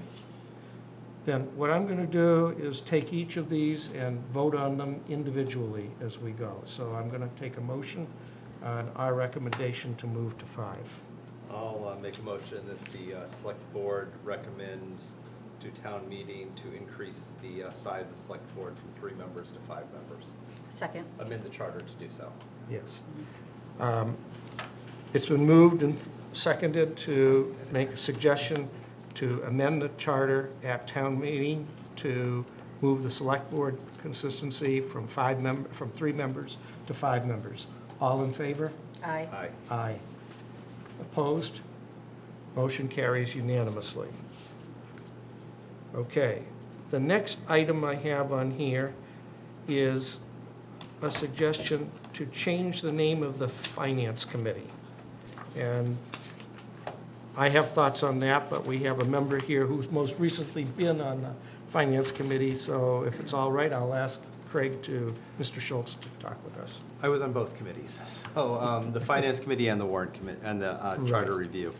The reason was it was proposed, and it's not a pressing issue. It's not as policy-driven as the 3 versus 5 member board or the town administrator job description changes. It's not that, doesn't rise to that level, but it was more of a clarity issue.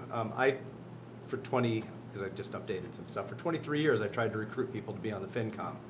And unless they had a background in finance, they didn't believe they could serve on the Finance Committee. And I argued that experience in planning, zoning, living in town, is good enough experience, with an opinion, is good enough experience to be on that committee.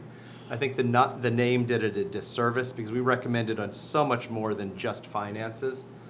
So in an ability to change the name to reflect what it actually does, the committee actually does, I looked at other towns around us who had the name Warrant Committee, because that's truly what we do. We recommend on the warrant. It's not just on financial matters. And besides the difficulty of people thinking since they don't know finance, they can't be on that committee, there was also a lot of people on the Finance Committee who thought, it says Finance Committee, we should be managing the town finance director and everything to do with finance in the town, which is really the select board's role. So it caused confusion on both sides. Not that finance isn't a part of it, because you always have to consider the financial impact of things, of many of the items, but it's not the only part. So in a step towards clarity, but not a shift in policy or anything else, it's just a clarity change for the Warrant Committee versus Finance Committee. The job would remain exactly the same. And did the Ms. Underwood? entire FinCom agree? No, there was no official vote on it. It was more of a polling. Oh. There were a few people that said they were opposed to it, and a lot of people, but Doug Briley and I both sat on the committee for this, and we were both in favor of this change. I do. Yeah, and I think that, you know, the motion was basically just to strike the word finance committee and replace with warrant committee every place where it said it, so the role and the job and everything else didn't change at all. Yeah. Having sat on the finance committee for only 12 years as opposed to 23, what can I say?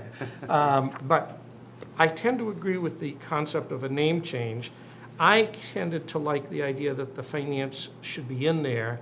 I was thinking of something like warrant recommendations and financial oversight committee. Now, I know that's a long name, but I remember being on it.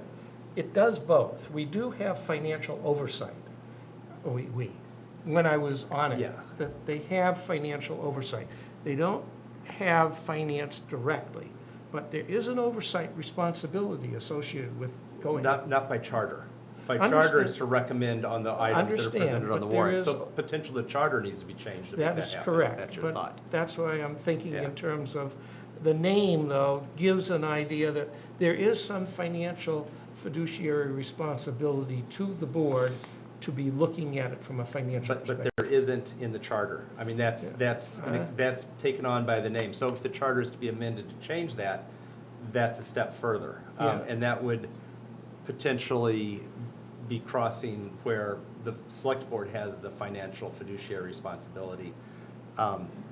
There's a financial review responsibility. So maybe more change needs to go into it than just, Well, maybe financial review yeah. committee. I have no problem with it, but I think because it's the finance committee now, there needs to be an understanding that there's a role associated with finance in there, even though it may not always be perceived as the primary role. And I happen to agree with you.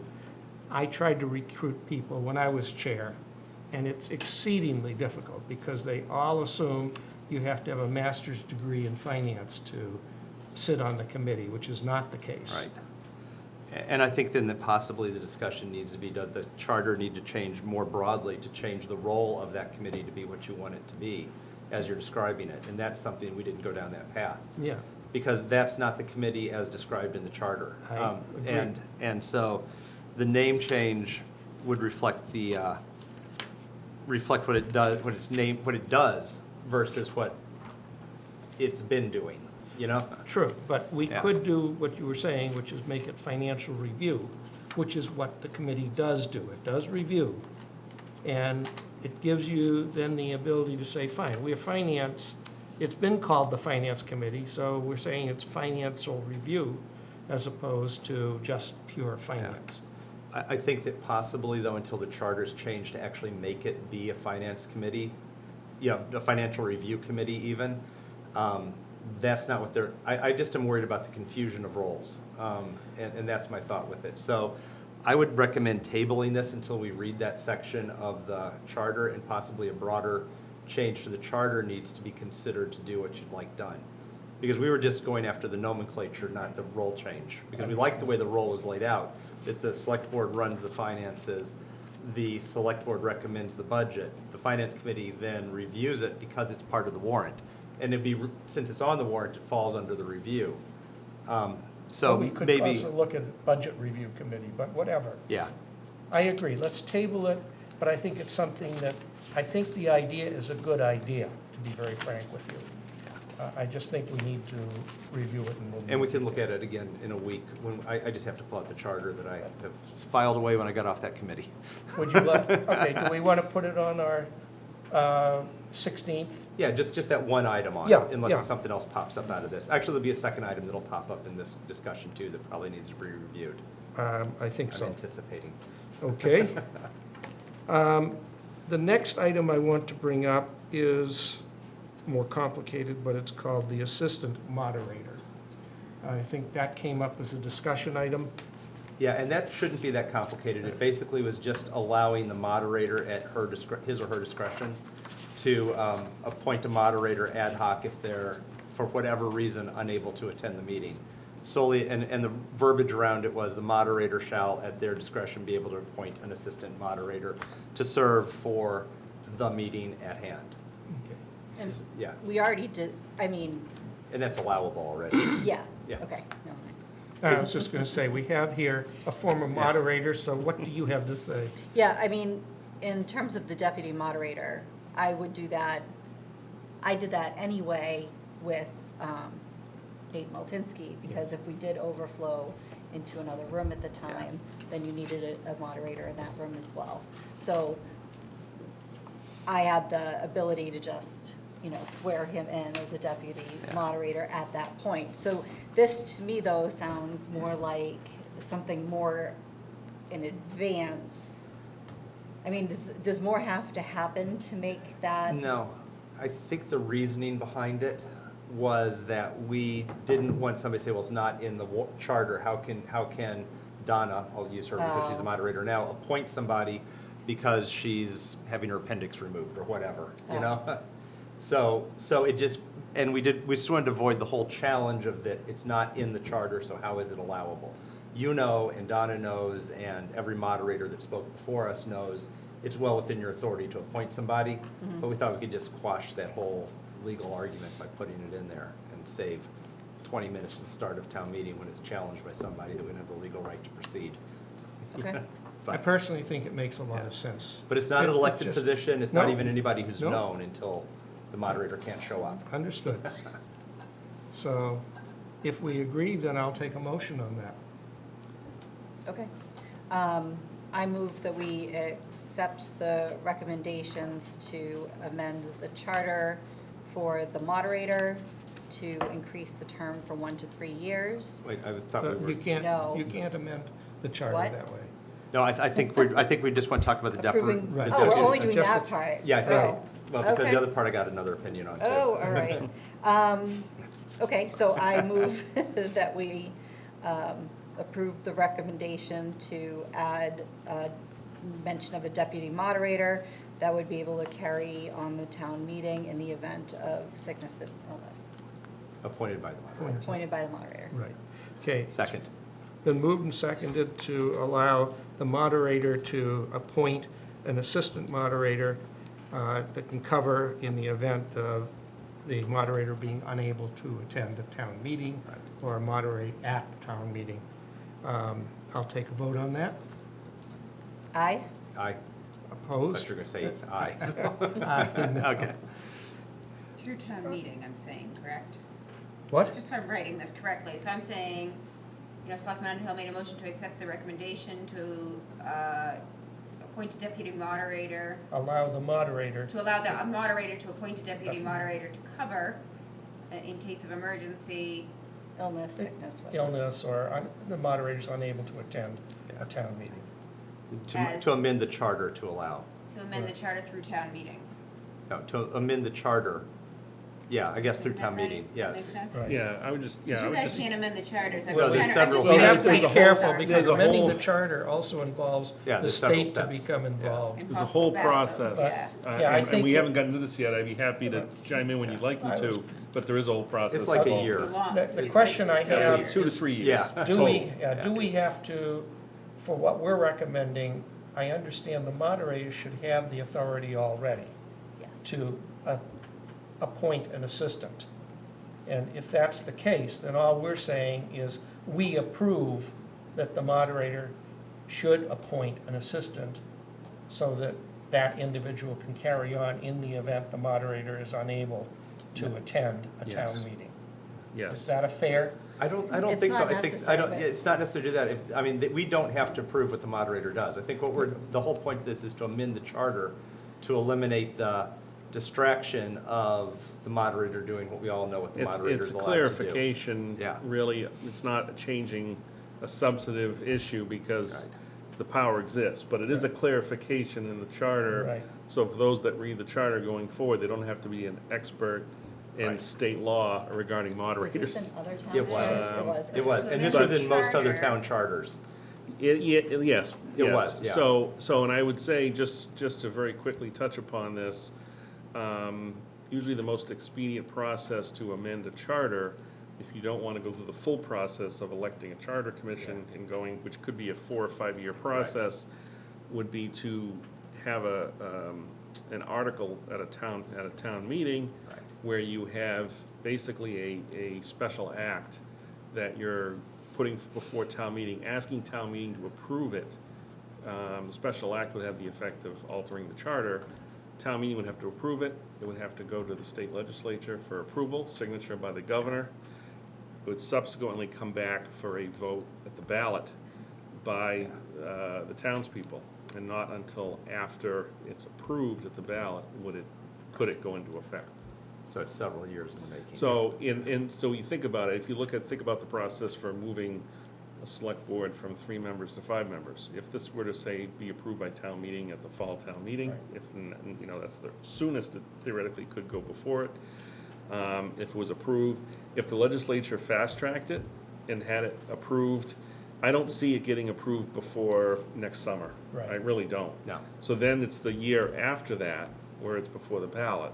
And then, once it's approved, it would be the ballot after that before the next select board was put in at 5 members. So it is a process. There might be ways to fast-track pieces of it, but you're looking at somewhere in the 3 to 4 year range from now until there's 5 board members sitting here. Sure, unless you have a special election. Assuming everything and gets so approved, on. unless you have a special election at a different part of the year, and then, Yeah, you might shorten it half a year, maybe Yeah. a year at the outside, but.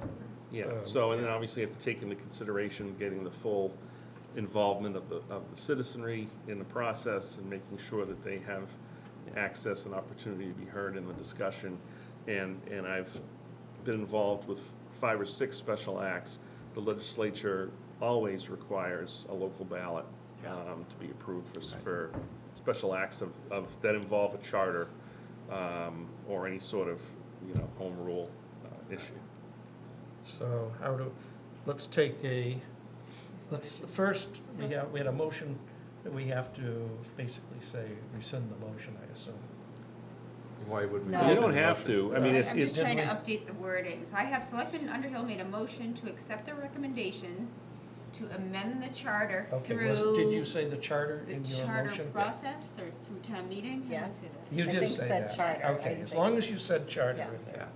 To And amend I think the other charter piece through is, whatever process. I think the other piece is, once we get all these recommendations in place by us, we have to draft it with the a right legal special, language. special act Absolutely. needs, So- so I would be looking So, I this mean, I think evening, intent is good enough right if you, now. yeah, if you would like the administration to take your actions this evening and put them into motion. Yes. Eventually, what we would need is authorization from the board for the administration, maybe with the assistance of town council, to put together a draft special act to bring back before the board that you can review, tweak, do what you want to do with before it's finalized and inserted in a warrant for a town meeting. And then go to town meeting and ask for that authority to send it to the state legislature. Right. Well, that sounds good to me. Yeah. So these are recommendations for you, and This is a guideline for our putting a document This is the together. guideline we're giving you Yeah. to ask you to please go forward, put it in the proper format, work with town council, Yeah. and let's get it ready for bringing to the town All right, thank you. in the fall town meeting. Yeah. Yeah, and the second half of that moderator piece was increased from 1 year to 3 year. There was a split decision on that. Yeah. If you have a good moderator, you want to keep them until they run for select board. You want to keep them for as long as possible. We've lost 2 to the select board recently. But if you have, so a 3-year term makes a lot of sense. Right. But if you have a moderator that's marginal, I attended a town meeting in a surrounding town, I won't single it out, where the moderator was antagonistic, and it was difficult to sit through. But they had him for 3 years because they couldn't move them off the committee as moderator for 3 years. Our current moderator was not called in to discuss this with us, just her predecessors, and she absolutely does not want a 3-year term because she wants to do it 1 year to year. She doesn't mind running. She figures as long as she's doing a good job, she'll run unopposed. If she's not doing a good job, somebody will come out and oppose her. Their predecessors didn't want to pull paper. Her predecessors didn't want to pull papers every year and go through the process every year. So, and I remember when we put this in as of 1 year, that I remember we did this years ago, moved it from 3 years to 1 year, just for the fear that we didn't want to have a bad moderator for 3 years. Now, the committee did vote for the 3 years, and again, I was back and forth on it. But I just want to point out there, it's one of those issues where there's a lot of opinion on it. it's one of the more controversial. I did vote for 3, I think, at that point, but I do understand the concerns with 1. Well, since we have the former moderator here, and we know now what her view was on it, I will weigh in to say it's been tough, but I tend to agree that I prefer the 1 year in this case, only because you can end up with somebody who you want to be out of there in a year. I would say this is something we might revisit in the not-too-distant future, but for the moment, my feeling is 1 year, so, So just to be clear, yes, please be clear. I too actually agree with the 1 year, it's just a pain. That's all. Yeah, well, yeah, And I've been to a conference with the Mass Moderator Association, and moderators through many towns are split, 3, 1 year, it's all over the place. Yeah. But I did talk with a few individuals that were very strong in the opinion that it's a very powerful position. If you have the wrong person in there for 3 years, that is not going to be a good time. I tend to agree with that position, but I try to remain somewhat flexible in this. If it's okay, I just assume we table this for the time being, but. Let's bring it back when we bring back the warrant committee discussion, but let's get something on for November if we can, if we think we have enough time to hit that for the November. If we're gonna change it. If we're gonna change it. Yeah, if we're gonna change it, right. Right. Or have a decision to change it by then if we're going to do it, right? Or have a Well, we decision can- reached, yeah. We can bring it up either on the 16th, or we can wait until September, October timeframe if we want to discuss it and have potentially more members of the community present to. Potentially putting it on as a as an agenda item and inviting our current moderator to speak towards it might be helpful. Let's do that for later in the year. Pick the time, yeah. Okay, let me do that, that'd be later. We did get the assistant through, though. That's something. We got 2 of the Okay. 3. That's so far. excellent. And the last item I have on here Actually, is, there's one that's not on your list, the town administrator job description. It's Oh, yeah. it's referenced in the handout, but it's not on the cover slide. ah, That was, That was this one, the Article 3. It's on the next set, further back. I see 2 more, I see the town clerk position. well, that's the and one then- I was going to hit and next. that one, so. yeah, but- so let's do the town clerk one. Let's, we've got a third or fourth one here that deals with the town clerk. And that's been a discussion item for some time as to, should it be an elected or not elected position? Should the position be one that reports to the town administrator full-time as a salaried position? So that's, as I understand it, and I'd like to make sure we get all the information we can, so I'm going to open it to discussion. Yeah, at the meeting, the discussion was whether it should be another full-time position or, we all agreed that it should be appointed, not elected. That was not a point of discussion. But having an appointed full-time clerk and an assistant clerk who's also full-time would give us more clerk hours than most towns of considerably larger sizes. That would be, 80 hours a week of clerk time that we'd be having, and most towns are 40 hours plus 20 hours as a maximum. A lot of them are just 40 hours. So that put us quite high for the number of hours, especially for a town of 8,000 or so people. So while we all agreed it should be an appointed position, we weren't recommending it be an additional full-time position in the town. So unless we restructured the department somehow, and that's where we've said above our pay grade, and let's talk to the select board, remember at that time I was on the other side of the table, and discuss the union ramifications and everything else that would come with restructuring the position from elected to appointed, and what would happen with that. Well, I think once we hear the rest of the discussion from our Yeah. members, I think our town administrator is going to have an opportunity to Yeah. discuss this with us. Yeah. So, I think from a management standpoint, having it be an appointed position that would report to the town administrator makes a ton of sense. Because, it's a very important office, and it's, in that management manner, it's very separate at this point. So I do think that having an appointed position reporting to the town administrator is the way to go. I do agree that we don't need 80 hours Yeah. of people, so I'm not sure what would happen with that, but I'm all for appointed. Well, I look at it, and this is where we're gonna need the town administrator. It could be, that's an appointed position, but that's the 40-hour-a-week, and the assistant is then less than 40, but I don't know the ramifications of doing it. I mean, I would say that the most critical issue here is the appointed versus elected. Everything else follows behind that. So that's the decision that's really before the board and would be before the townspeople in regards to how they want their town clerk to be instituted into that position. So I think if it does change to appointed, that kind of changes the landscape as to what, how everything is laid out and organized within the department. So I think the core thing to look at here is the elected versus appointed. We can certainly, in the meantime, come up with different possibilities, because a lot of it, again, has to do with union issues and personnel, and that's not something that can be decided in a charter discussion, I don't think. Right. So I think it really is a determination on how the residents want their town clerk chosen.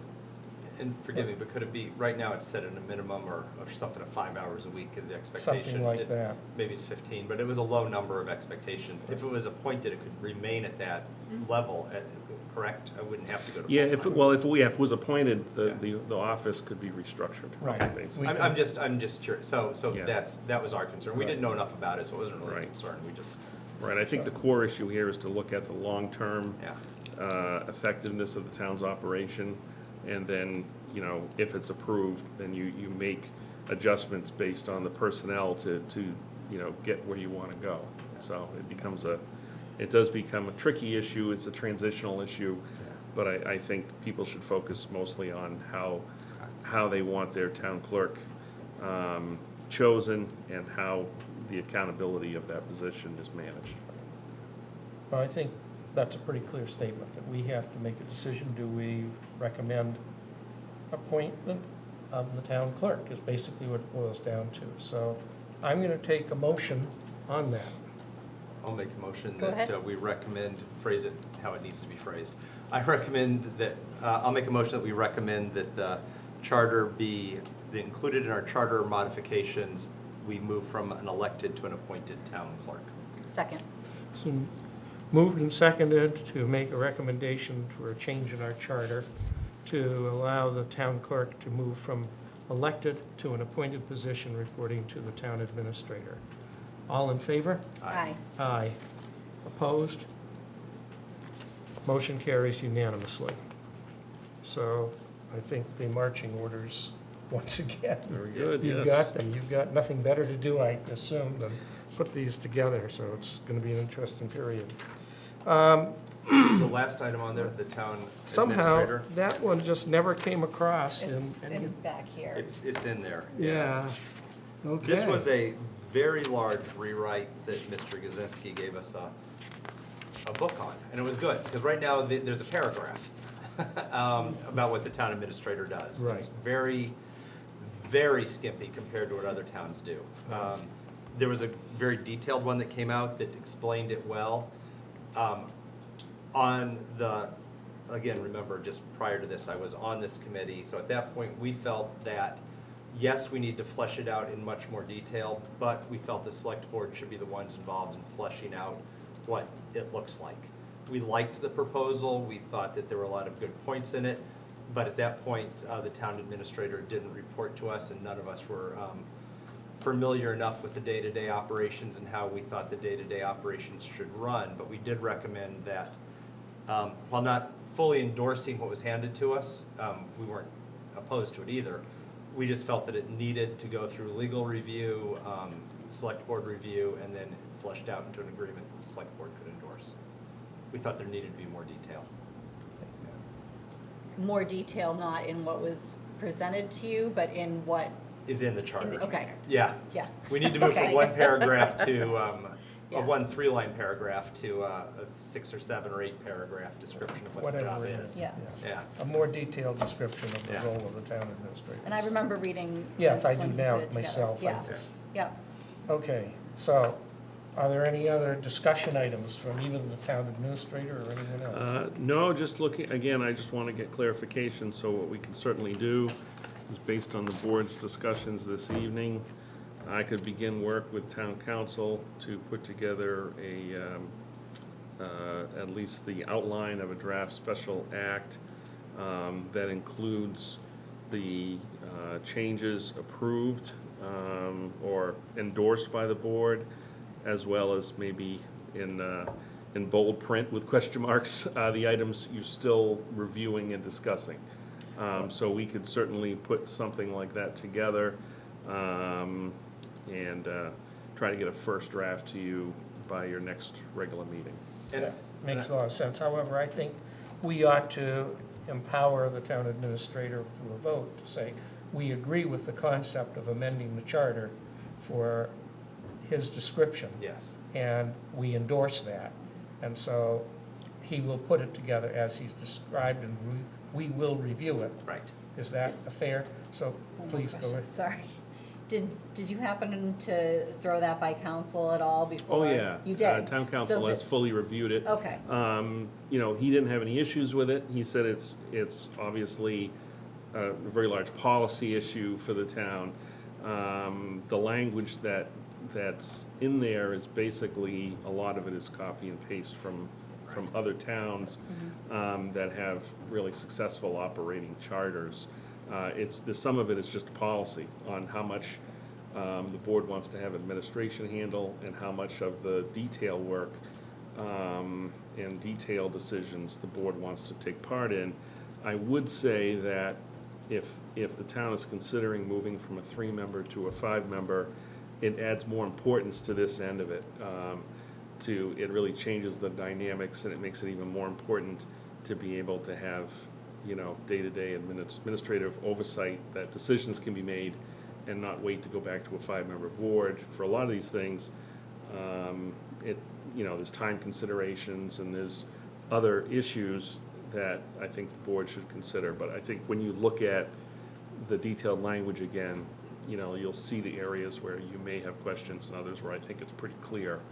And I'd say 3/4 of what's in there is already happening.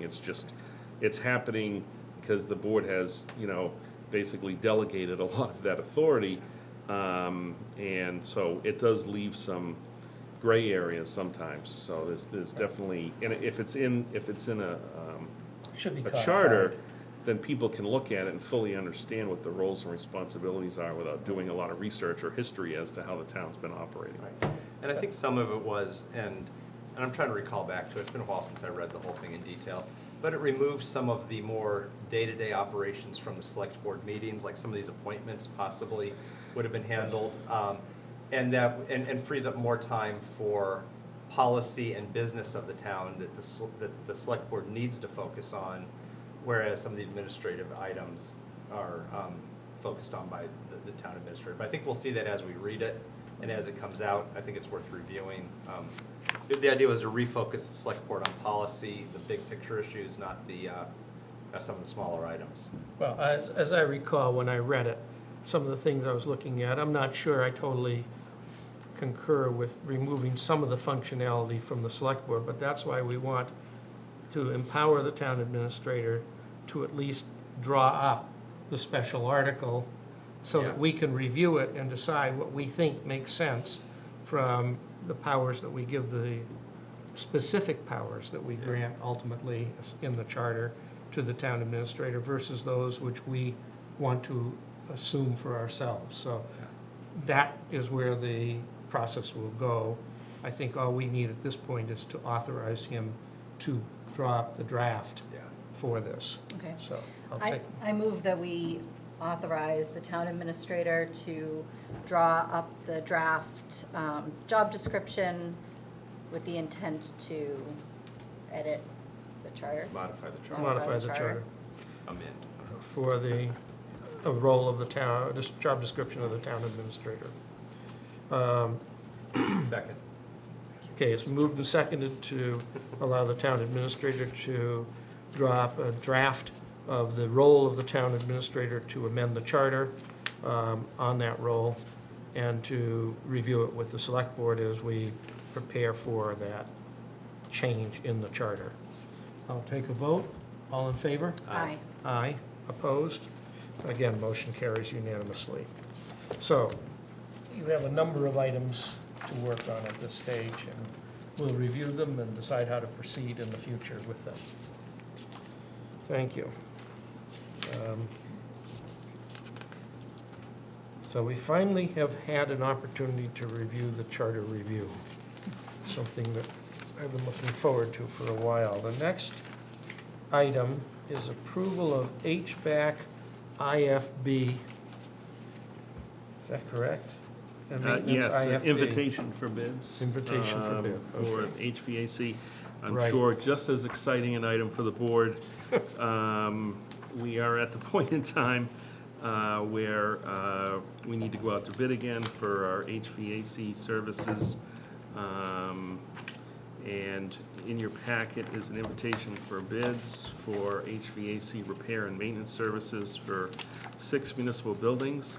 It would be for a 3-year contract. So I want to specifically thank Sam for putting these specifications together. He did a lot of research. And I've reviewed them as well as town council. And I think Bob is reviewing them as well. I think they're essentially complete. We're hoping to issue these within the next week if the board is in support of doing so. So at this time, I'm requesting that the board authorize the issuing of the HVAC IFB that's in your packet. Move that we authorize the town administrator to issue the HVAC IFB that's in our packet. Second. So moved and seconded to allow the town administrator to issue the HVAC IFB that's in our packet. All in favor? Aye. Aye. Aye. Opposed? Motion carries unanimously. Thank you. Mr. Chair, I just wanted to add on that note that when we originally had last time we had our HVAC contract updated was quite a while. We only had the Veterans Memorial Building, the old library, and the old police and fire together. So we have been operating kind of, and now that everybody's in place, we should be able to get a really good service with one company. So I think this is much needed, so thank you. Okay. Next, we have approval of 2 one-day special alcohol licenses for Bogastow Fish and Game Club. So, somebody want So, to? as you know, you as the board are the acting local licensing authorities for alcohol licenses. This is a one-day alcohol license by the Bogastow Fish and Game Club. They have 2 different events going on. They usually do this every year. With COVID last year, they could do neither. So the first one is on August 15th. I believe that is a Saturday, I'm not looking at it.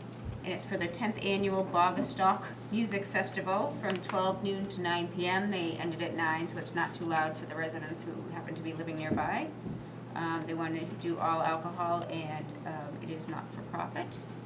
And the other one is, this also says August 15th. Yes, it which could does. possibly be correct, but I That's just noticed why I that. was just going to ask you. So I will have to find the date on this one. I might be able to find the date during this, but it's for their 81st annual clam bake, and that's from 12 noon to 5 p.m. If I can get a hold of Nate, I will Well- text him, and we can come back to this. Okay, Just why to don't approve the we, date. We do notify the police department and whatnot that these things are going on to make sure there's no too many shenanigans or anything. People are safely driving and whatnot. do you want us to hold this for the moment? And we'll go Hold on it for the to moment, let me just see if I can get a hold of him and 21-206. ask him for, yeah. just see if I can- Ratification of the fire union contract. Thank you, Mr. Chairman. Yes, Enclosed is your packet is the memorandum of agreement between the town of Millis and the professional firefighters of Millis, Local 4704. The MOU that you see was drafted by our Labor Council, Attorney Jenkins. The MOA has been voted upon and approved by the fire union and executed by its representatives. And the MOA is being recommended by the town's negotiating team that the board vote to ratify this agreement. And I would like to, before the board takes any action, I'd like to thank Selectman Underhill and Chief Barrett for all their important contributions to this negotiation. They were instrumental on the negotiation team in making this a success and a smooth process. I think the leadership of the fire union was very working in good faith, and we think we have a fair agreement to all parties. So the MOA, it's only a 3-page document, and again, was agreed upon by all the negotiating team, and I'm asking this evening for the board's vote to ratify the MOA. It is a 1-year agreement, and it's a 2.5% increase, which is in line with all the other contracts that the town currently has in effect for the municipal unions. And I'd be happy to answer any questions that the board may have. Well, having reviewed it previously, and I don't see any changes to what we have reviewed previously, I'm happy with what I see here. Yeah, as am I. I'll make a motion, we vote to ratify the fire union contract as written. Second? It's moved and seconded to vote to recommend the fire union bargain contract as written. All in favor? Aye. Aye. Opposed? Motion carries unanimously. I will also add thank you, Ms. Underhill, for your efforts in this. Okay? Great, thank you very much. Going back to the one-day alcohol licenses. Yes. So the annual clam bake is August 15th, and Bogastock Music Festival is September 18th. August, September 18th. So remember that. Okay. So I'll take a vote on each one of these licenses individually. I think we have to vote on them that way. Is You do. that the Yes. way you normally do it? Yes. So, I move that we approve the one-day special alcohol license for the Bogastow Fish and Game Club for the 10th Annual Bogastock Music Festival on September 18th, 2021, from 12 noon to 9 p.m. And the license would be for all alcoholic beverages, nonprofit. Second. so moved and seconded to, before we do that, just a quick discussion item. The 9 p.m., has there ever been a complaint in terms of noise or anything for this music festival? Do we ask them to do anything special? I'm not aware of any complaints that we've That's received. fine. That's all right. No, and like I said, the police are aware, so if it That's started getting right. too loud, they would. No talk to problem. them, so it's never been Okay. an issue. It's been moved and seconded to authorize the one-day special alcohol license for the 10th Annual Bogastock Music Festival to be held on September 18th, 2021. All in favor? Aye. Aye. Opposed? Motion carries unanimously. Another motion for the clam bake. I move that we approve a one-day special alcohol license for the Bogastow Fish and Game Club for August 15th, 2021 for the 81st Annual Clam Bake from 12 noon to 5 p.m.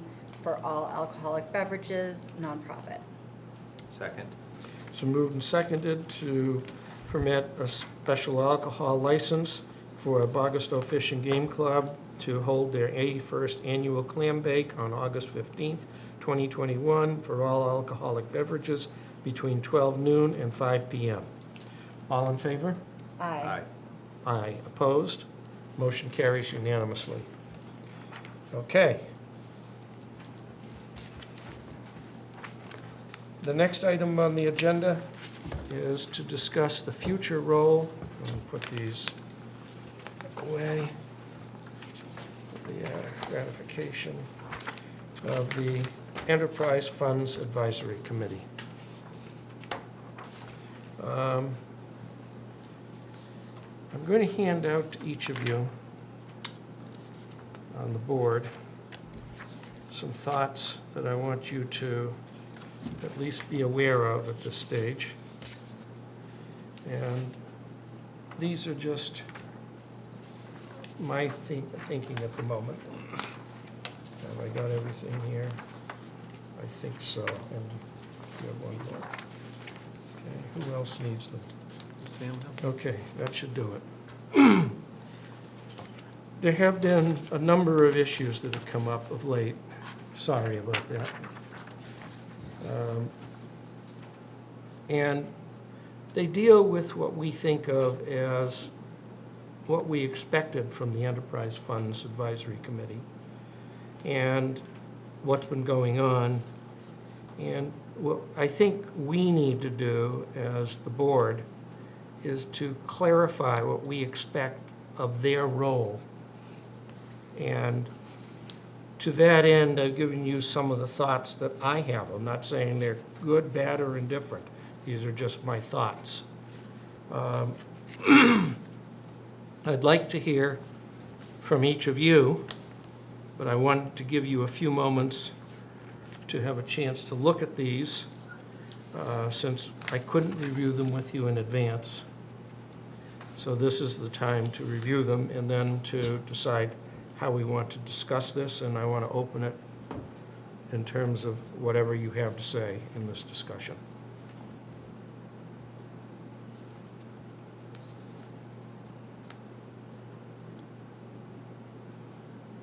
Point of order, Mr. Chair.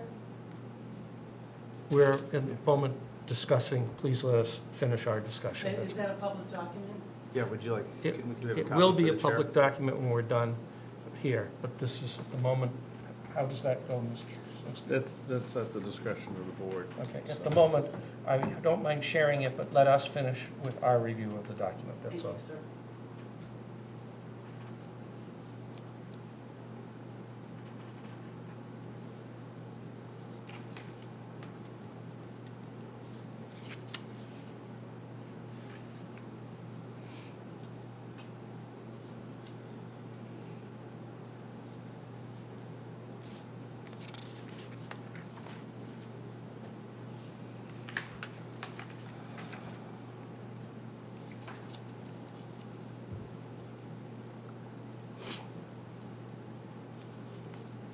At any time, if you want to open discussion, please feel free. Yeah, I'd like to suggest we do hand a copy out Yes. so she can follow I- along. I have no problem with that. I just wanted to make sure you had an opportunity to look at it. Unless you have an extra one, I can give I her mine. I have an extra here. I- Okay. actually, we have two, so the two other, Okay. here's one more. Thanks.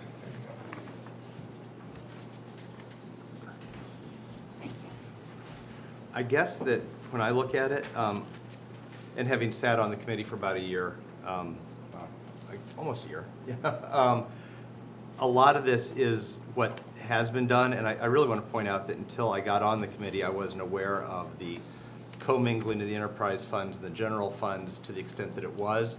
But I also agree that now, based on the second item down, you know, that's been decided, we are resolving it, and I do think it makes sense to move on from that, and I do thank the committee, and especially for educating me on it, to get that resolved with this budget cycle, I think is the goal, you know, so that we no longer have that commingling in this budget cycle. So I think that that is an issue that's done, and I think that was an important one that the committee achieved. The hookup for the town sewer, I think that as we discussed it, I guess it was 2 meetings ago, because the last meeting was a short one. Right.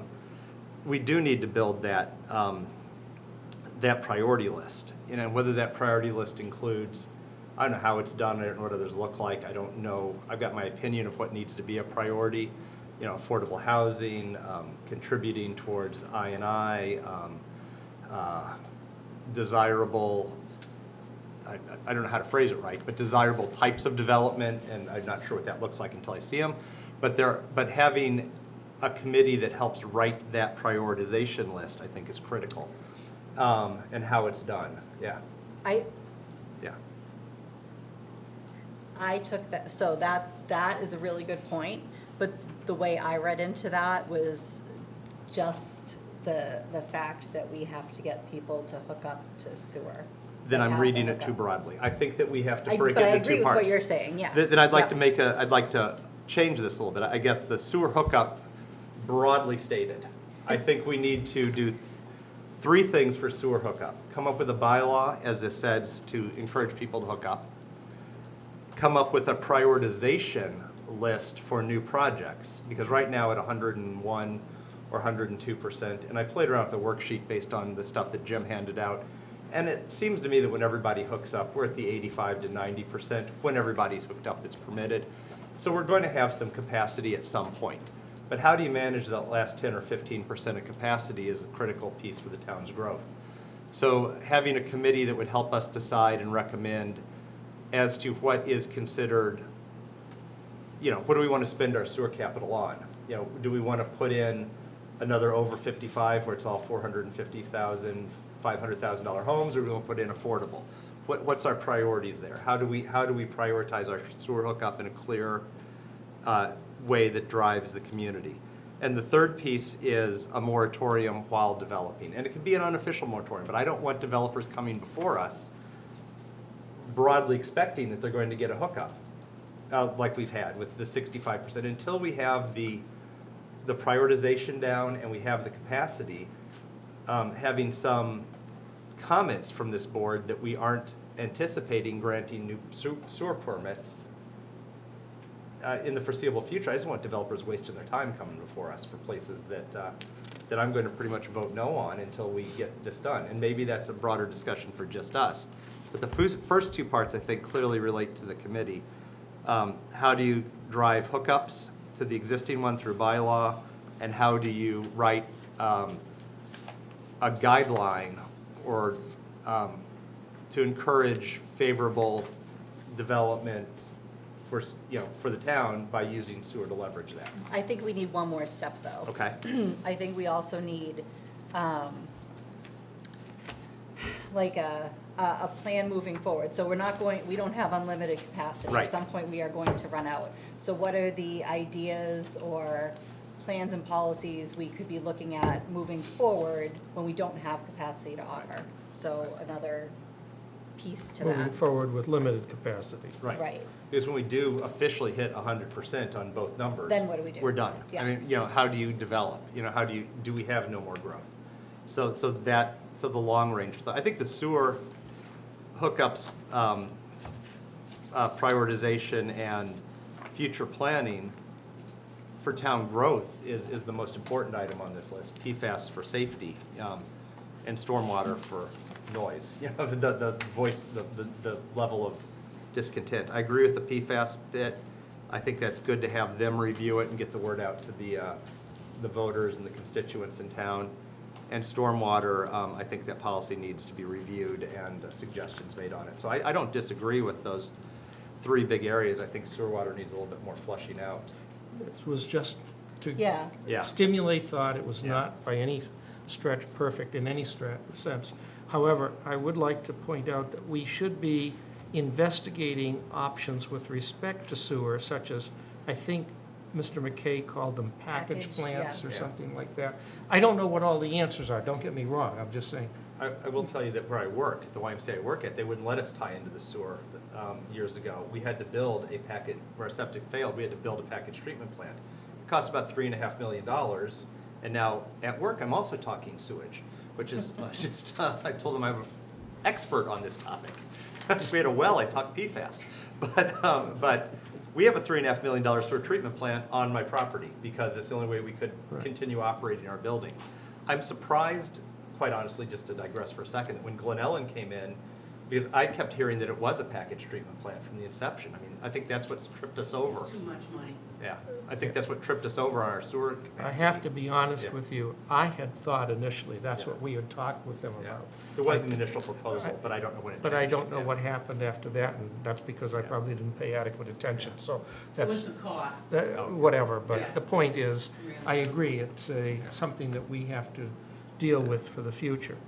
My only point in trying to lay out this, and this is just to stimulate thought, it's not to say it was in any sense a perfect list, is to begin to get a focus for what we need as a board from what we're calling an advisory committee to us, to give us thoughts, ideas, advice on how to proceed.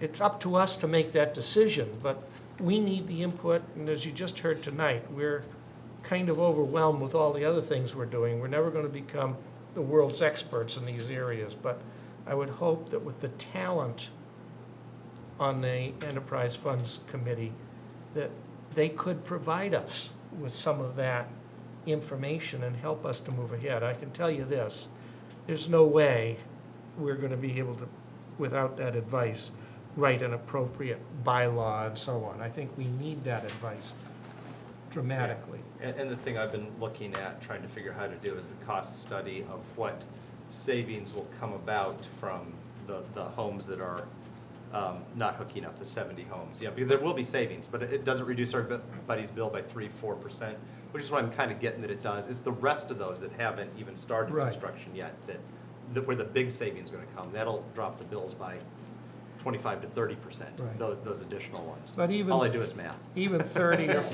even 30 or Probably. 40,000 gallons a day of dropping is a useful amount, or whatever it Right. turns out to be. I don't know what the number is off the top of my head.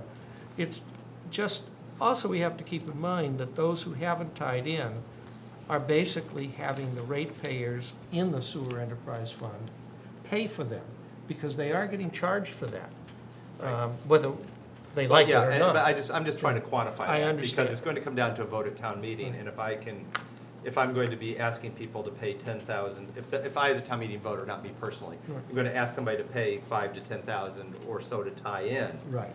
and it's going to save me $50 a year, is that fair? If it's saving me a couple $100 a year, it might motivate me more to pass, because it's got to pass town meeting. So we have to quantify that rate savings. And we have So, to give them enough information with all the facts Yeah. that they can make their final decision. That's what we're looking for. So it's that advice Yeah. that we need to have. That's, and I believe, obviously, I had it at the top, the sewer is probably one of the top items. Yeah. The next one down is PFAS.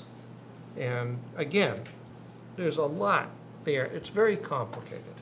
I mean, we've learned a lot, don't get me wrong, but there's a lot more to be learned. I don't think any one of us has all the answers in this area, but there's also a lot of ambiguity as to what does it mean. I put in here some ideas in terms of what if I were drinking water that had 70 parts per million or 100 parts per trillion, I'm sorry. We don't even know what that means, to be honest with you. I don't know.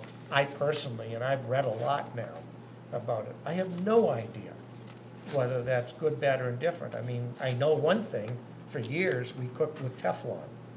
Now, I don't know about the rest of you, but I can guarantee my mother was happy with Teflon. The pans cleaned easily and so on. Now, we all know that that could be a problem. There's not much we can do about it at this stage of our lives, but clearly, it hasn't adversely affected me too much as yet. Who knows? But it's that kind of thing. We need to get enough information out there that people understand these are very long-term effects, and what are the effects, and what can we do to mitigate them, and what if.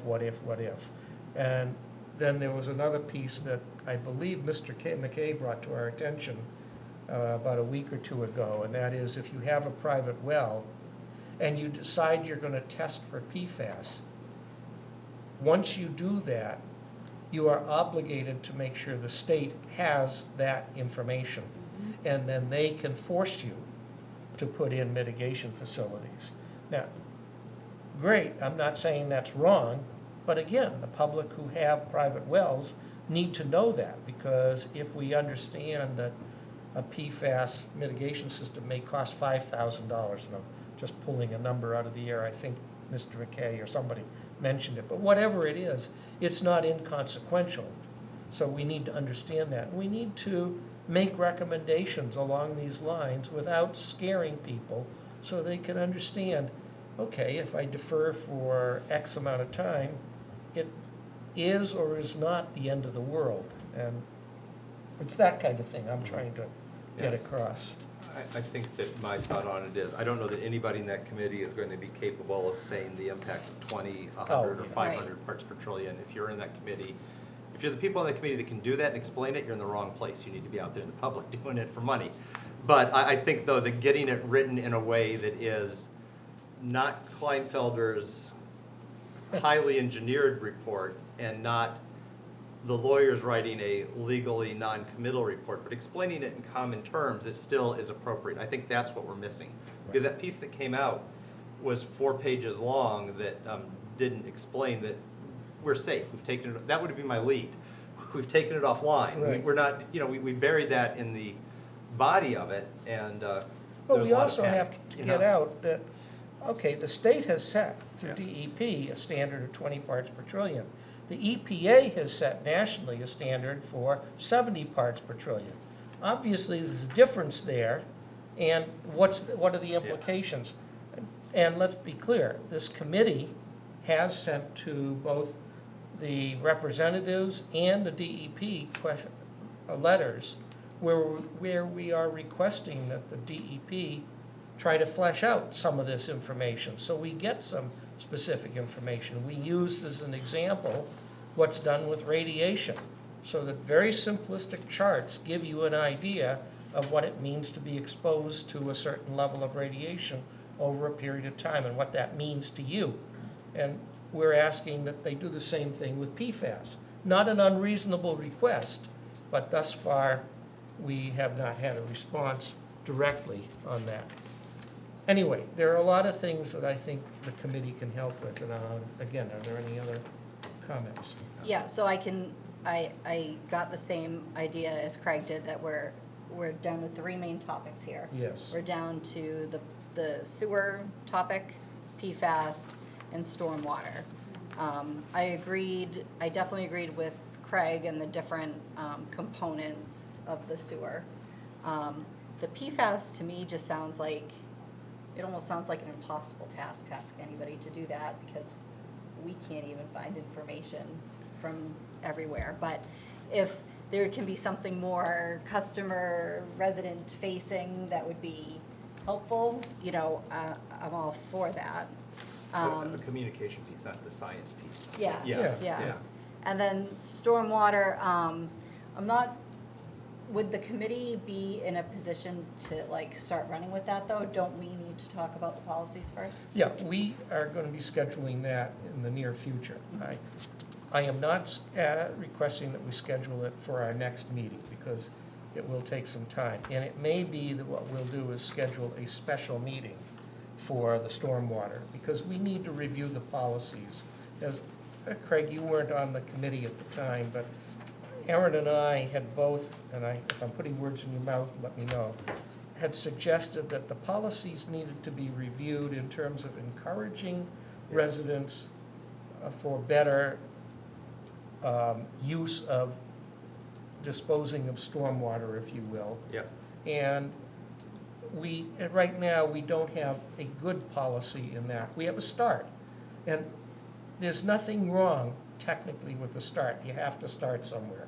But we're seeing that there are some issues there that we should perhaps define better and see if we can come up with better policies to encourage a better use of the way in which we handle stormwater in the residences. Yeah, and I think that's going to come down to some communication too, because the argument over impervious, it's got to be explained, and I don't know how to explain it myself very well. So that's the problem, because the real issue seems to me to be road, sidewalks, street sweeping, culvert, that's the biggest issue. And the way we're assessing the fees is based on yard, because my yard turns into a swamp every time it rains. The road pitches into my yard. I'm your stormwater collection. I'll talk to Mr. McKay about that at some point.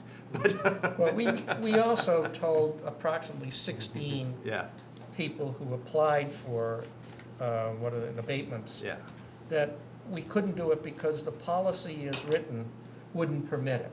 Now, it may be that we don't change the policy, I don't know, but I think we need to review the policy and see what makes sense over the long term, and that's all we're looking at. So I would hope perhaps in early September or something, we'll have a meeting where we focus on specifically that issue. That's good.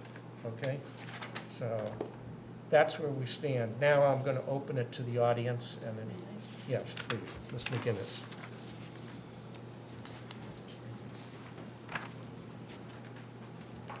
Thanks, folks. Mr. Chairman, Kathy McInnes, 78 Island Road. I think what the, and thank you for having this discussion. What the enterprise funds, first off, I think we should stay away from PFAS. That's what you call your pay grade or whatever. This is something that, if anything, the enterprise funds would appreciate the town looking into kicking in some money for the $5 million and the $3 million for the other treatment plants. I had recommended to the town administrator that there are a few towns that are kicking in general fund for the time being. And I think to show support, if the select board would show support to the ratepayers in this, and perhaps the least you could do, which I also asked, is perhaps, and it can be done, how much is this going to cost the ratepayers in their bill when this $5 million goes through? That, get that out there to them so that they know what's going on. That's only fair.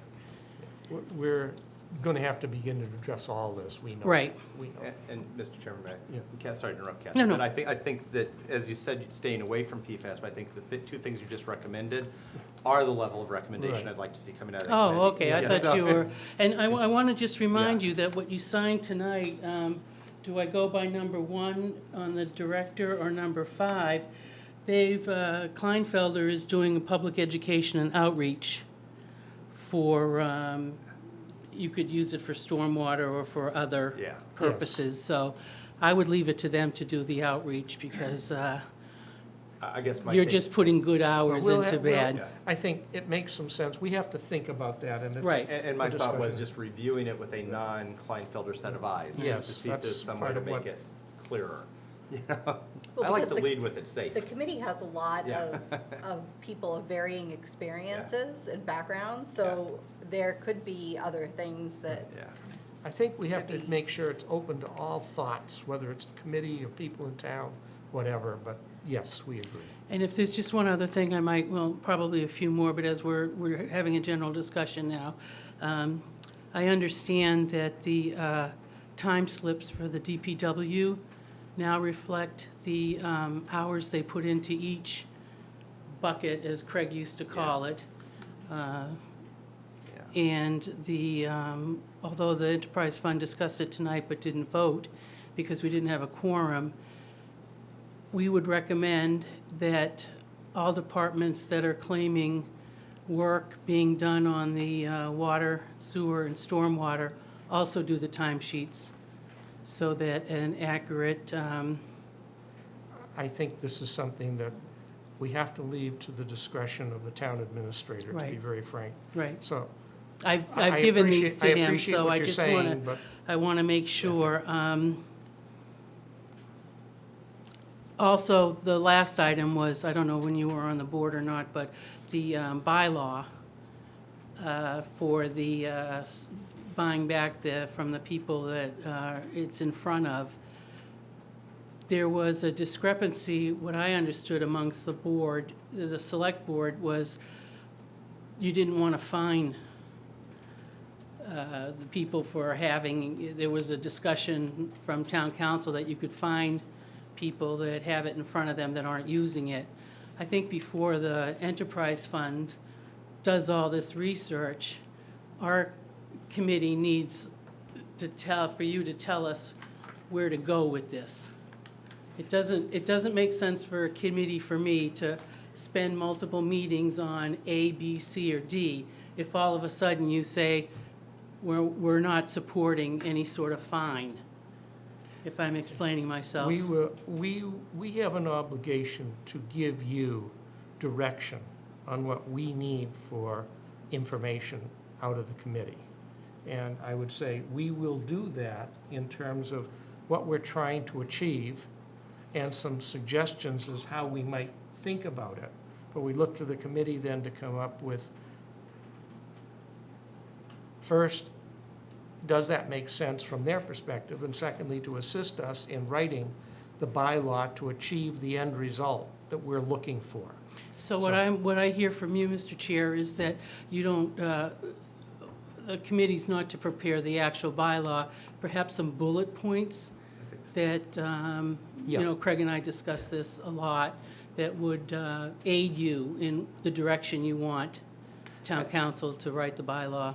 Right, the town council, and we'll work with the town administrator and town council on the actual bylaw. If you have bullet points that can help us to better define what you think is reasonable versus not reasonable in terms of how we should proceed in that direction to encourage individuals who haven't hooked up, have paid the betterment fees, but are choosing for whatever reason not to hook up. And, you know, it's not, I want to get into that in detail tonight, but we all understand that it would be useful to have some bylaw that encourages them to hook up and how we're going to go about doing that. So, Yeah, and if fines are part of that, and that's an option, then absolutely, I'd like to see that as a potential bullet point. It might be like the one-year moderator point, we might not choose to act on it. Well, there are some but- towns that, you're right, there are some towns that require the developer to pay the non-user. Yeah. right, there are a variety of ways we might approach it. And I think we need to explore those, and if you come up with bullet points on those, we'll be very interested in that. So what are you expecting from the committee now? Well, I think that's important for us to codify what's here and come out with a description of things we'd like to see from the committee. That's our responsibility. I think that by our next meeting, we could Yes. all send our, because this is the first we saw this, you know, we Right. read it while you were sitting there patiently. But after we, Thanks for putting me last, by the way. Oh, You you're know, last. I understand. There's more. Ratification of union contract, you know. Thank you, Mr. Chair. but no, I think what we'll do is I think we'll submit our ideas to Mike, and then at our next meeting, maybe we can put together a Okay. clear statement. And Because how you feel about the fines or something like that, because, Right. You understand, I couldn't submit this to the other members until we got here tonight. and So I don't think so. I that- think you can submit a I memo. checked with council, they recommended not. Oh, thank you for I guess- educating me on that. Yeah. I guess my thought on on that bylaw, just to talk about it, I'll put this in my stuff. I don't mind seeing ideas from the committee that we may or may not endorse, like fines, if there's a carrot approach and a stick approach, you know, to make people do it, timelines, all of that. Give us options. I just don't want us to go down the path, well, these are the items. These are the items that are most critical. Correct. And we need to focus on those. Understood. Yeah. I think at some point you're going to have to consider a moratorium, though, either up or down, and so developers know where they're going, because That's what Mr. McKay's getting inquiries, and he's saying, don't even think about Yeah. sewer. We have So, to deal with Thank that you. also. And I think that's for us to make the decision. Thank you very I mean, much. my view is I don't want to string developers along if we can't do it, you know. I- and- I understand. By the Yeah. same token, we have to decide how we want to get that word out there, and we have to get it out. But- Okay, so, yes. Just one thing that I thought of, when you talked about the capacity, when you're all said and done, and what to do when you don't have any sewer capacity left, and how that affects town growth, that affects, and Craig, and you I'm sure know this, your new growth factor. Yes. For your 2.5 calculation. Right. Yeah. And the new growth that Millis has right now, I could only have dreamed of chairing the FinCom in Hoopdale. So using that now, but planning what to do when that goes away, and all you have left is just your 2.5 every year. And so being prepared for that, and so that, not necessarily for the enterprise committee, but something for the FinCom and the planning board to have on their radar about the budget will eventually get more constrained as the growth capacity for Millis disappears. I can assure you that that's a discussion we Yeah. have had. I can remember having had that Yeah. discussion. And then the question is, do you dribble out that new growth That's- so you always have a little bit of new growth coming in, Right. or do you want to because I'm afraid you can't bank it. You know, you can't just say, don't touch it, because to quote, my first year on the finance committee, when we were accused of spending like drunken sailors. So we have- So that's the point, yes, you're a very good point there, though. Yeah, that's a very good point. We will take it under advisement. Okay. So we have our work cut out for us. I would strongly urge each of you to go through and come up with Yeah.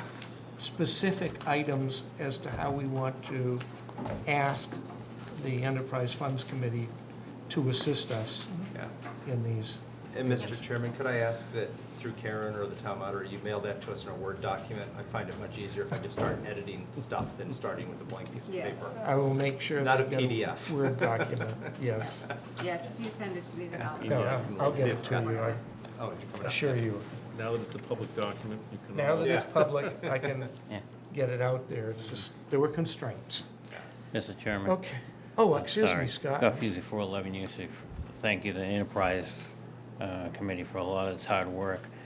You know, you're talking about people not tying in. The one thing you could do is, I would agree with a fine at some point, but send a letter to these residents, a number of residents that aren't tied in. Why haven't they tied in? What's the reasoning? This is what we recommend, and stuff like that. See what other towns have done. You know, I know Medway is exploding with development. You know, so I don't know what they've done. Maybe Mike could reach out to their town administrator. What have they done? How many other communities are in this same situation? You know, if push comes to shove, you have to do a moratorium, but what you do, you know, it's almost a last resort, so thank you. It's okay. Just so you're aware, Medway is about 16% over their sewer capacity Right. right now. So They're we in have violation. a number of things. I look at it this way. Craig's point of we're going to be at about 85 to 90%, assuming we got everything in the way we were hoping it would come in. To me, that says, in essence, we're out of capacity. So what we're looking at is a long-term issue of parsing out maybe a little bit, but by and large, having to come up with other Right. options. And your point is very valid in that regard. It's No. going to be a tough period. No, and I commend the town for jumping on it now, so we don't get in that situation like other communities, so that's good too. So thank you. Yeah, my major concern at this stage is I also don't want to cut off all new development in town. And so there's a balancing act that we're going to have to work on here, and I know that there are some options, and we'll work on those. Thank you. Okay. Future role, great. Board liaison updates. Any meetings, committee meetings, anything any of you have attended? I don't think I've had any. Did anyone get to the FinCom the other night? No, I was stuck I on a couldn't. golf course. Oh, well, yeah, I don't golf, but I was, I understand. It's a work engagement. We It were, was. Yes. all of us got engaged, okay, we it was we a will work thing. They were find here out until better. 6:45. Mr. Chair, I did watch that meeting. Oh, you did? Yes. The Finance Committee met with Carol and Yes. approved the interdepartmental transfers. They pushed the vote on a vice chair until their next meeting because they didn't have everyone present. Ah. Peter wanted to make sure that everybody got a chance to be the one to jump up and say, I'll be the vice chair. Nobody will. That'll be the That was my day. former role. That will be the day. And unfortunately, a member just gave resignation notice, Oh. so we're gonna be, we're Who down was a that, member. do you know? Katie too. No kidding. Okay. They're, yes. They will no longer be in Millis, so it was not Yeah, a, kind of has to if she's not in Millis kinda had anymore. to, so, yeah, so we're looking for someone, if anyone is interested in joining FinCom. Okay. Possibly two. I was just At going to least say, two. I understand there could be a second. Yeah, well, I mean, I'm gone. Oh, Yeah. did they fill those? They filled those already. Yeah. They filled those, so it's just okay, one. We're down one We're then. down one right now. And then the other thing is they talked at length about social media engagement and how to get more information to the public about budgets and minutes, and a lot of roundabout who would actually be responsible for that, and is it really worth the effort? And so they didn't come to any decisions on that front, but it is something that they were talking about, and that's pretty much the gist. You know, on that issue, that's a good point. I think, Craig, you're familiar with the fact that on PBC, they designated an individual Right. who's responsible. But that probably is something we need to make sure that the committees that are out there probably have a guideline to say they have a person designated Yeah. who should be the one who is responsible for getting that out. And no one, it shouldn't be a free-for-all with everyone on the committee Right. talking that. And also, I think the big piece for me would be to get the ClearGov updated and running. Ah. Because once that thing's working, we can keep all pointing to that. It'll give us useful information. I was a big proponent of putting that in when I was Yeah. on the finance committee. I thought it was going to do a lot of good things for us. I see other towns, because I look at others, and they're up to date. We got to figure how to get that up to date. I've got an idea on that. Yeah.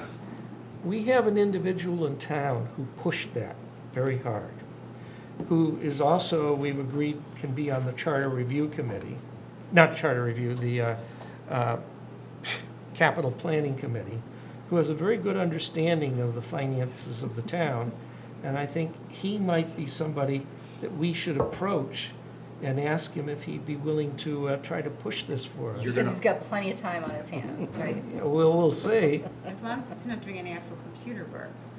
Yeah, Well- and that was my fear. That gentleman, if throwing it's who that I'm out thinking there. of, this is a position that requires somebody with a technical background. Well, actually, he had enough background that he was pushing it and understood what was going on. Right, my kid understands how the phone works. Well, yes, He but- doesn't understand how the app does it. And I But- think that, I mean, I wouldn't mind working to get that up and running if there's something that I can do to help. I've got the finance background and the IT background. Right, but I Mr. would Chairman? submit Yeah. that maybe we have, I would actually recommend maybe that we ask the finance director to come to the next meeting Yep. and discuss the status of that. I've had discussions with Carol in regards to this. A lot of the delay has had to do with the fact that we've had a major munis conversion. yes. So that's really taken a lot of the oxygen out of the room, for one fact. And the other is that once the conversion is complete and we're pretty much there and we close out year end, which they're in the process of doing now, then they can load everything from this most recent town meeting, put it in there and actually track it at a minimum on a monthly basis so Right. that people can check month to month and see where the town is tracking. So I'd certainly recommend that we ask the finance director to come to your next meeting in August and explain the timeline and when people can expect to see the next phase of the ClearGov, where people can be much more interactive with it. Yeah.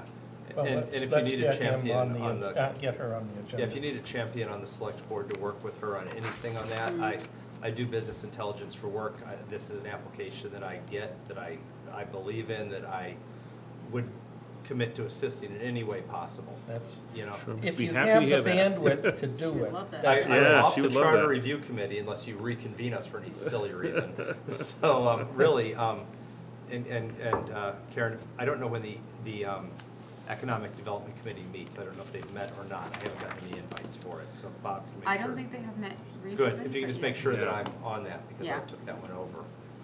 Maybe that's why I think I have Status time. update, Carol. So you'd like Carol to come in on the 16th? Yes, Okay. Yeah, just to discuss an yeah, let's update. have For her a come status in. update. Really just a Okay. financial status And I think update. whatever they do there, we have to have some members of the public test it out and make sure they understand how it works. If they can't understand it, we got a problem. Well, I want to make the point that it's used by other towns. I think that our problem is getting it out there and then getting it advertised. I don't think we're going to make software user interface designs based No, on no, no, this. I'm not suggesting that, but Yeah. we have to have some people who are not necessarily computer literate, who need to be able to get into it and use it if they want to, and we need to make sure it Well- is in fact usable. I don't, but if it's not usable, we're not going to discontinue it for No. those people because, or we're going to discontinue it because you'll never get my mother-in-law onto Well. ClearGov. Or we could make Yeah. some education. Yeah, but I think the tool is educational, Yeah. not Yes. modifying the software. Yes, and Yeah, but yeah. I just want to Yeah. make sure that we understand, so we Yeah. can begin to encourage people to make use of it Well, at I that think once point. we get something useful on it, I have no problem championing people to use it because we're spending a lot of money on it right now that I'd like to see. And other towns are successful with it, and it does work. It doesn't work for us because there's nothing that's been updated on it. I understand. And I understand there's reasons for that, and I get that, but once it's updated, if we keep it updated and keep it running, I think that pushing it out there and talking about it is the education piece. And I wouldn't mind pushing it like crazy on everything. Every time somebody makes a comment that the town isn't transparent, I just pop up the ClearGov link and call it a day. You know? Sure. Okay, So it is on their radar. They Yeah. are working on it. So I think it's prudent for her to come in and just since it came up, give the board an update on it. so we'll And I go do that believe, route. if I'm not mistaken, that you'll also have the audit. Yes, Presentation should the be on auditor the will August be meeting as well, so. Coming in for the FY '20 for it. audit closeout. Okay. Okay, good. So one of our last items here, let's see, we have the, Water sewer commitment? water sewer commitment, which I Yes, don't Mr. seem to have Chairman, in front of me. in your packet is the water and sewer commitment Oh, to the great. collector for June of 2021 Right. in the amount of $2,933.06. I'll take a motion on that. I'm not looking at it anymore.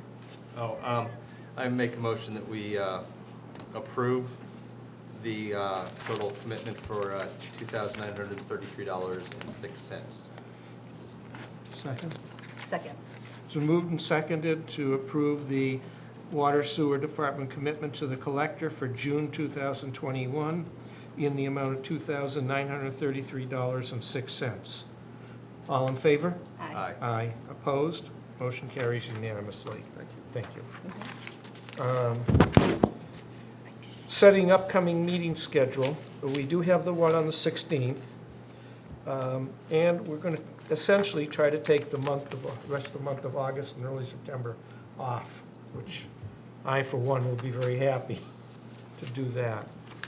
Obviously, if there's an emergency, You can always You know, schedule a special meeting if there's you any can items schedule come up. something. Otherwise, we will have we have this new schedule that's being proposed.